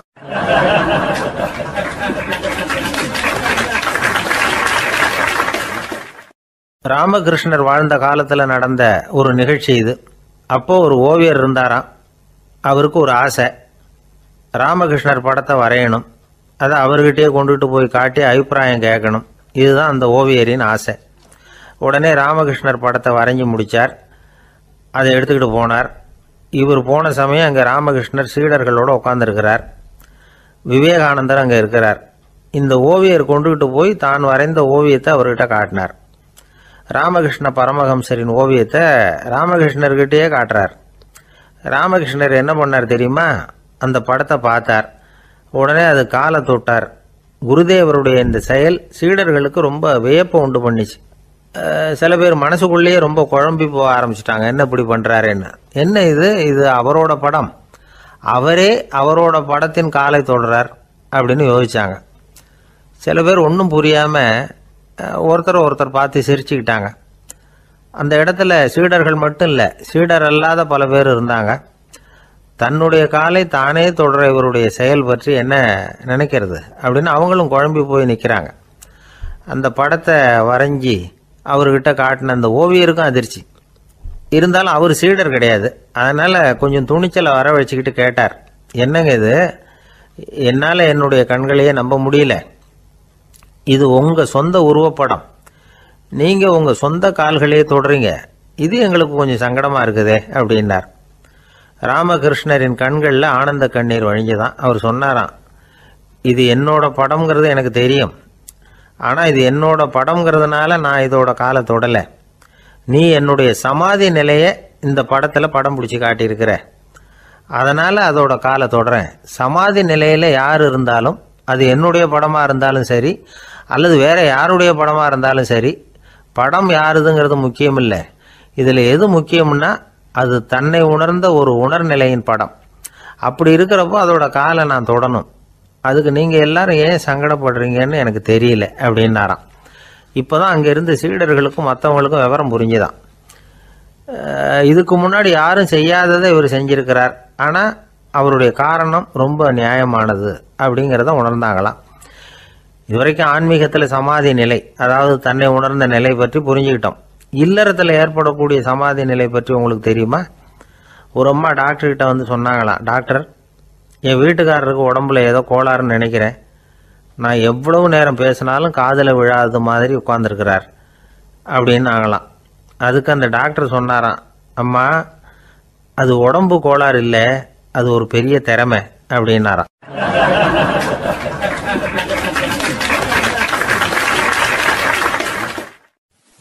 ஒரு ஏரி ஓரமாக 2 பசங்க நடந்து போய்கிட்டு இருக்கிறாங்க. அதில் ஒருத்தன் பணக்கார வீட்டு பையன், இன்னொருத்தன் ஏழை. இவங்க 2 பேரும் போய்கிட்டு இருக்கிறாங்க. வழியில் ஒரு இடத்துல ஒரு ஜோடி செருப்பு இவங்க கண்ணில் படுது. ஒரு விவசாயி அந்த செருப்பை அங்கே விட்டுட்டு பக்கத்தில் இருந்த ஏரியில் கை காலை கழுவிட்டு இருக்கிறார். உடனே அந்த பணக்கார பையனுக்கு ஒரு ஐடியா. அவன் சொன்னானா, டேய், இப்போ ஒரு வேடிக்கை செய்யலாம், அந்த செருப்பு 2ஐயும் தூக்கி எட்டத்தில் வீசி எரிஞ்சிருவோம். அந்த ஆள் வந்து பார்த்துட்டு செருப்பை தேடி அல்லாடுவான், அங்கேயும் இங்கேயும் ஓடுவான், திருன்னு முழிப்பான். அதை பார்த்து நாம் ரசிக்கலாம், நல்ல தமாஷா இருக்கும் அப்படின்னு இருக்கான். இப்படி சொல்லிவிட்டு அந்த செருப்புகளை தூக்கத்துக்கு போனானா. கொஞ்சம் பொறு அப்படின்னானா அந்த ஏழை பையன். ஏன்னு கேட்டிருக்கான் அவன். இப்போ அந்த ஏழை பையன் சொன்னானா, நீ சொல்கிறது ஒன்றும் வேடிக்கை கிடையாது, உன்னோட செருப்பு தொலைஞ்சா உன் அப்பா உடனே உனக்கு வேற செருப்பு வாங்கி கொடுத்துருவார். ஆனால் அந்த ஆளுக்கு இந்த செருப்பு தொலைஞ்சதுன்னா வேற புதுசாக வாங்கிறதுக்கு வாயையும் வயத்தையும் கட்டி பணத்தை சேர்க்க வேண்டியிருக்கும். அதனால் நான் ஒரு வேடிக்கை சொல்கிறேன், அது மாதிரி செய், அது இன்னமும் தமாஷா இருக்கும் அப்படின்னு நானா. எப்படி அது சொல்லுன்னு இருக்கான் அவன். செருப்பு 2ம் அது இருக்கிற இடத்துலயே இருக்கட்டும், உன் சட்டை பையிலிருந்து ஒரே ஒரு ரூபா நாணயத்தை எடு, அதை அந்த செருப்பு மேலே அதோட குதிகால் பகுதியில் வச்சுட்டு நாம் 2 பேரும் அந்த மரத்துக்கு பின்னாடி ஓடி போய் மறைஞ்சு நின்றுக்குவோம், அப்புறம் பாரு வேடிக்கையை அப்படின்னா. அதே மாதிரி ₹1 காசு செருப்பு மேலே வச்சுட்டு இவங்க 2 பேரும் மறைஞ்சு நின்றுக்கிட்டாங்க. கொஞ்ச நேரத்தில் அந்த விவசாயி வந்தார். காலில் உள்ள மண்ணை தட்டிவிட்டு செருப்பை மாட்டுறதுக்காக போனார். அங்கிருந்த காசு கண்ணில் போட்டுவிட்டது. அவருக்கு ஆச்சரியமாக போச்சு. அதை கையில் எடுத்து பார்க்குறார். 4 பக்கமும் திரும்பி திரும்பி பார்க்குறார், யார் இதை வச்சிருப்பான்னு. கடைசியில் ஆகாயத்தை பார்க்குறார். ஆண்டவா, இது உன்னோட கருணை தான், நீ தான் யாரோ புண்ணியவான் மனசில் தர்மம் பண்ணுற எண்ணத்தை உண்டாக்கி இருக்கிற, அந்த புண்ணியவான் நல்லா இருக்கணும் அப்படின்னு வாழ்த்தி அந்த காசை கண்ணில் ஊற்றிக்கிட்டாராம். மறைஞ்சிருந்து பார்த்துக்கிட்டு இருந்த ஏழை பையன் இப்படி சொன்னான், பாத்தியா, உன்னை புண்ணியவான்னு வாழ்த்தி விட்டு போகிறார் அந்த ஆள், அவருக்கும் சந்தோஷம், அதை பார்த்து நமக்கும் சந்தோஷம். உனக்கு ₹1 ஒரு பெரிய விஷயம் இல்லை, ஆனால் அதனால் நமக்கு கிடைச்சிருக்கிற மகிழ்ச்சி ரொம்ப உயர்வானது அப்படின்னு நானும். வேடிக்கையும் கிண்டலும் இது மாதிரி அடுத்தவங்களுக்கு இடைஞ்சலா இல்லாமல் இருக்கணும் அப்படிங்கிறார் கலைவாணர். ஆனால் பாருங்க, அவருக்கே இடைஞ்சலா வர்ற விஷயங்களை கூட அவர் வேடிக்கையாக தான் எடுத்துக்கிட்டாராம். ஒரு தடவை ஒருத்தர் கலைவாணர்கிட்ட வந்து, ஐயா என் குழந்தை செத்து போச்சு அப்படின்னு சொல்லி அழுதாராம். உடனே இவர் அவருக்கு 100 ரூபா பணத்தை கொடுத்து, இந்தாங்க அடக்கம் செய்யுங்க அப்படின்னு சொல்லி அனுப்பி வச்சாராம். 1 வருஷம் கழிச்சு மறுபடியும் அதே ஆள் வந்திருக்கார். இவர் மறந்துருப்பாருங்கிற நினைப்புல, அண்ணே என் குழந்தை இறந்து போச்சுண்ணே அப்படின்னாராம். இவர் மறுபடியும் 100 ரூபா கொடுத்து ஆறுதல் சொல்லி அனுப்பி வச்சாராம். 7-8 மாசம் கழிச்சு மறுபடியும் அதே ஆள் வந்திருக்கார். அவர் வாயை திறக்கிறதுக்கு முன்னாடியே இவர் 100 ரூபாய் அவர் கையில வச்சு, போன 2 தடவை தான் குழந்தை செத்து போச்சு, இந்த தடவையாவது அதை சாகாம காப்பாத்தி விடு அப்படின்னு சொல்லி அனுப்பி வச்சாராம். அதுக்கப்புறம் அந்த ஆள் வர்றதே இல்லையா.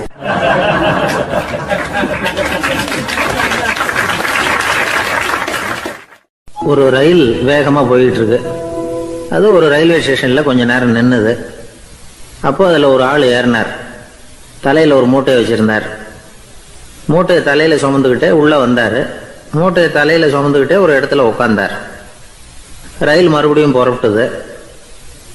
இவர் தன் தலையில இருந்த மூட்டையை கீழே இறக்கி வைக்கணும்ல, வைக்கல, சுமந்துக்கிட்டே வர்றார். எதிரில் உட்காந்துருந்தவர் கேட்டார், ஏங்க ஏன் இப்படியே உட்காந்துருக்குறீங்க தலையில மூட்டையை வச்சுக்கிட்டு, மூட்டையை கீழே இறக்கி வைக்கலாமே அப்படின்னார். வேணாங்க, பாவம், தலையில இருக்கிற மூட்டையை இறக்கி ரயிலில் வச்சா ரயிலுக்கு பாரம் அதிகமாக இருக்கும் அப்படின்னார் அவரு. இப்படி ஒரு ஆளை பார்த்தா நமக்கு சிரிப்பு தான் வரும். ஏன்னா ரயிலுங்கிறது அந்த மூட்டையையும் சேர்த்து சுமந்துக்கிட்டு தான் போகுது. அவன் அந்த மூட்டையை தலையில வச்சிருந்தாலும் ஒண்ணுதான், தரையில வச்சிருந்தாலும் ஒண்ணுதான். அதனால ரயிலுக்கு எந்த மாற்றமும் ஏற்பட போறதில்லை. அதே மாதிரி தான் நம்ம மனமும். இதுவும் ஒரு தேவையில்லாத சுமை, அனாவசியமா சுமந்துக்கிட்டு இருக்கிறோம். இதை கீழே இறக்கி வச்சுட்டா வாழ்க்கை பிரயாணம் சுகமா இருக்கும். ரயில் பிரயாணம் பண்ற அந்த ஆள் மூட்டையை சுமக்கிறான், வாழ்க்கை பிரயாணம் பண்ற நாம மனசை சுமக்கிறோம். இது ரெண்டுக்கும் எந்த வித்தியாசமும் இல்லை. மனசை கீழே இறக்கி வச்சுட்டா பாரம் இல்லாமல் வாழலாம், பறவைகள் மாதிரி பறக்கலாம், குழந்தைகள் மாதிரி கள்ளங்கபடம் இல்லாம வாழலாம். இந்த வெளி உலகத்துல நாம நிலை பெற்று இருக்கணும், வேரூன்றி இருக்கணும். அதே சமயம் நம்முடைய உள்வெளியில ஆன்மீக வாழ்க்கையில பாரம் இல்லாம இருக்கணும். அப்போ பறக்கணும், நதியை போல ஓடணும், மிதக்கணும். பயணம் சுகமா இருக்கும், களைப்பு தெரியாது, கவலை தெரியாது. ஒரு சீடன் போதி தர்மரை நாடி வந்தான். குருவே, நீங்கள் என்ன வெறுமையாக இருக்க சொன்னீங்க, நான் இப்போ மறுபடியும் வெறுமையானவன் ஆகிட்டேன், அதனால இப்போ என்ன செய்ய சொல்றீங்க என்ன அப்படின்னு சொல்லி நின்னான். உடனே அந்த குரு பக்கத்தில் இருந்த ஒரு குச்சியை எடுத்து அவன் தலையில் அடிச்சு, போய் அந்த வெற்றுத்தன்மையையும் வீசி எறிந்து விட்டு வா அப்படின்னார். நான் இப்போ காலியா இருக்கிறேன்னு ஒருத்தன் சொல்றான்னு வச்சுக்கோங்க, அது உண்மை இல்லை. ஏன்னா இன்னமும் அதுல நான்கிற எண்ணம் இருக்குது. எந்த சிந்தனையும் இல்லாம இருக்கிறது கடினம்தான். ஆனாலும் மனிதன் அதுல உள்ள நுட்பத்தை புரிஞ்சுக்கிட்டான்னா, இவ்வளவு தூரம் தூக்கி சுமந்துக்கிட்டு வந்த அந்த மனதின் முட்டாள்தனத்தை அவனே பார்த்துட்டு சிரிப்பான். இதுதான் பெரியவங்க சொல்லியிருக்கிற ஆலோசனை. நம்மால் ஒருத்தன் தலையில ஒரு பெரிய மூங்கில் கூடையோட ரயில்ல உட்கார்ந்தான். கூடை தலையில இருந்தது, கீழே இறக்கி வைக்கல. எதிரில் இருந்தவர் கேட்டார், ஏங்க எதுக்காக அதை அனாவசியமா சுமந்துக்கிட்டே இருக்கீங்க, கீழே இறக்கி வைங்களேன்னார். இல்லைங்க, நான் வீட்டை விட்டு புறப்படும் பொழுதே என் பையன் சொல்லிவிட்டான், கூடைய தலையை விட்டு இறக்கக்கூடாதுன்னு அப்படின்னார். அவன் சின்ன பையன், விவரம் இல்லாம சொல்லியிருப்பான். இப்ப என்ன நேரில் வந்தா பார்த்துக்கிட்டு இருக்கிறான், நீங்க இறக்கி வைங்கன்னார் அவர். அவன் நேரில் பார்த்துக்கிட்டு இல்ல, இருந்தாலும் நான் இந்த கூடையை கீழே இறக்கி வச்சா அது அவனுக்கு தெரிஞ்சிடும் அப்படின்னாரு இவர். அது எப்படின்னார் அவர். அவன் தனக்கு டிக்கெட் வாங்க வேணாம்னு சொல்லி இப்ப இந்த கூடைக்குள்ளதான் உட்கார்ந்துருக்கிறான் அப்படின்னார் இவர்.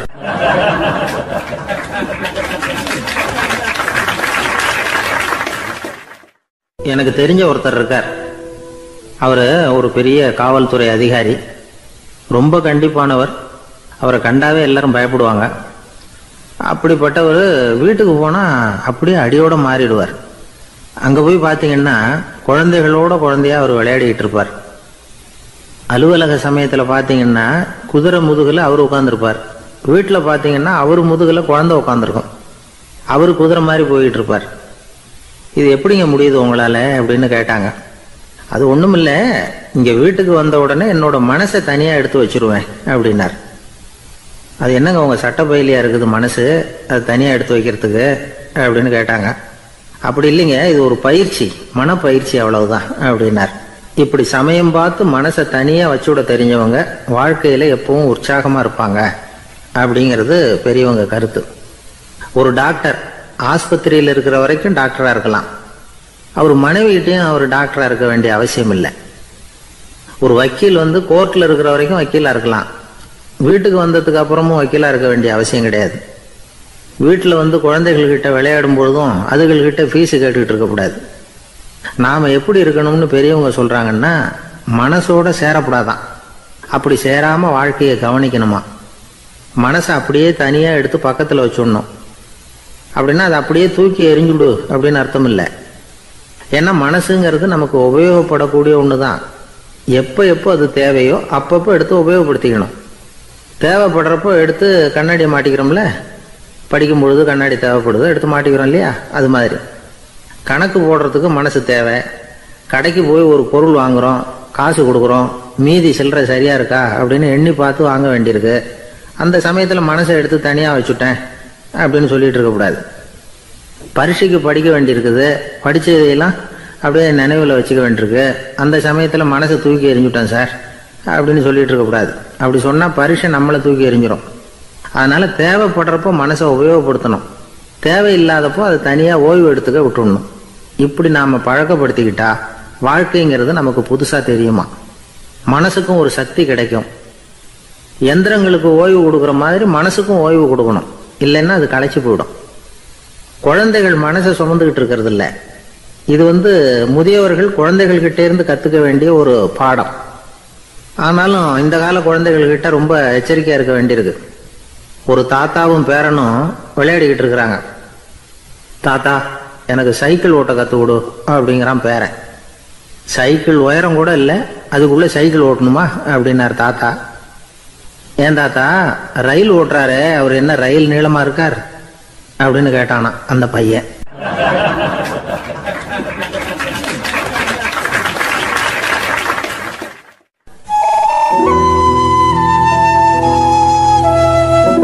இருக்கிறாங்க. அந்த வழியா போறவங்க வர்றவங்க எல்லாம் அந்த இடத்துல நின்று அது என்ன மண்டபம் அப்படின்னு விசாரிக்க ஆரம்பிச்சாங்க. அந்த அப்பாவும் பிள்ளையும் தான் வர்றவங்களுக்கெல்லாம் விவரம் சொல்லிட்டு இருக்கிறாங்க. அதாவது இந்த இடத்துல ஒரு பெரிய மகான் சமாதி ஆயிருக்கார், அவர் சமாதியான இடத்துல இந்த நினைவு மண்டபத்தை கட்டியிருக்கிறோம் அப்படின்னாங்க. ஊர் பூரா இந்த செய்தி பரவிச்சு. நிறைய பேர் அந்த இடத்தை தேடி வர ஆரம்பிச்சாங்க. இங்கே கொஞ்ச நேரம் உட்காந்துட்டு போனால் மனசுக்கு ஒரு நிம்மதி கிடைக்குது அப்படின்னாங்க. அங்கே இருந்த உண்டியலில் நிறைய காசு போட்டுட்டு போகிறாங்க. பணம் கிடுகிடுன்னு நிறைய சேர ஆரம்பிச்சுட்டுது. பணம் நிறைய சேர்ந்த உடனே அந்த அப்பாவுக்கும் பிள்ளைக்கும் தகராறு வந்துட்டுது. பணம் சேர்ந்தாலே சொத்து தகராறு வரத்தானே செய்யும், அது மாதிரி வந்துட்டுது. பையன் அடிக்கடி நிறைய பணம் கேட்க ஆரம்பித்தான். அப்பா பார்த்தார், யோசனை பண்ணார், ஒரு முடிவுக்கு வந்தார். ஒரு நாள் பையனை கூப்பிட்டார். இதை பாருப்பா, நமக்குள்ள தகராறு வேணாம், அப்பாவும் பிள்ளையும் இப்படி சண்டை போட்டுக்கிட்டா பார்க்குறவங்க தப்பாக நினைப்பாங்க, அதனால் நமக்குள்ள சமரசமாக இதை தீர்த்துக்குவோம், என்ன சொல்கிற அப்படின்னார் அப்பா. சரி நான் பையன்.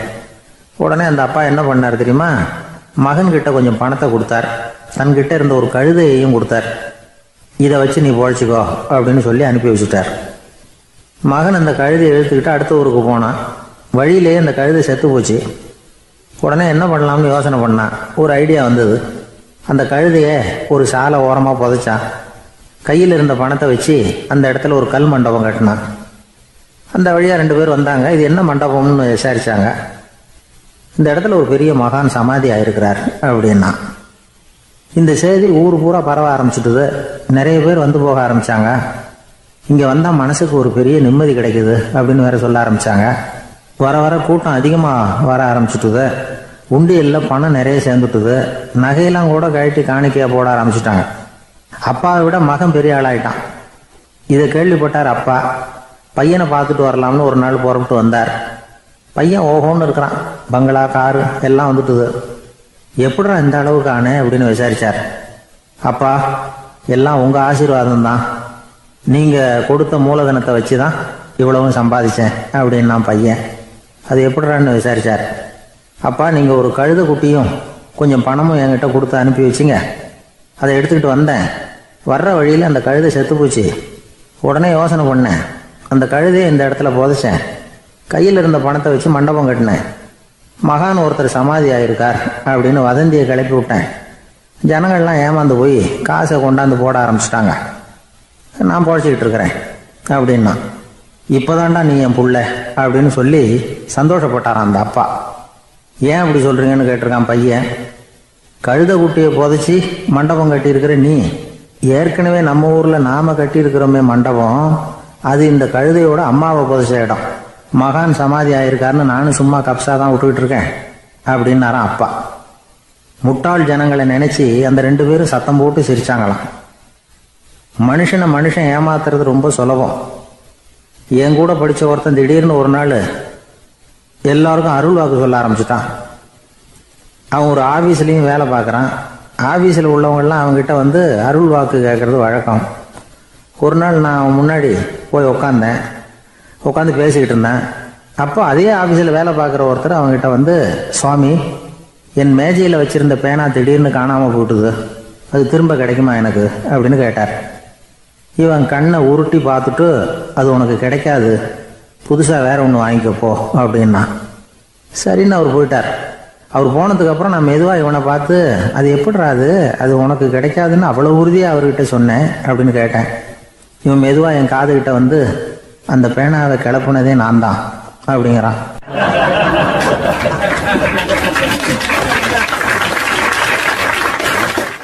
நாட்டில் நல்லவங்க ஒருத்தர் 2 பேர் இருக்கிறதுனால தாங்க மழையே பெய்யுது அப்படின்னு சொல்கிறது உண்டு. நல்லார் ஒருவர் உளரேல் அவர் பொருட்டு எல்லாருக்கும் பெய்யும் மழை. சில சமயம் ரொம்ப பேர் திடீர்னு நல்லவங்களா ஆயிடுவாங்க போல இருக்கு.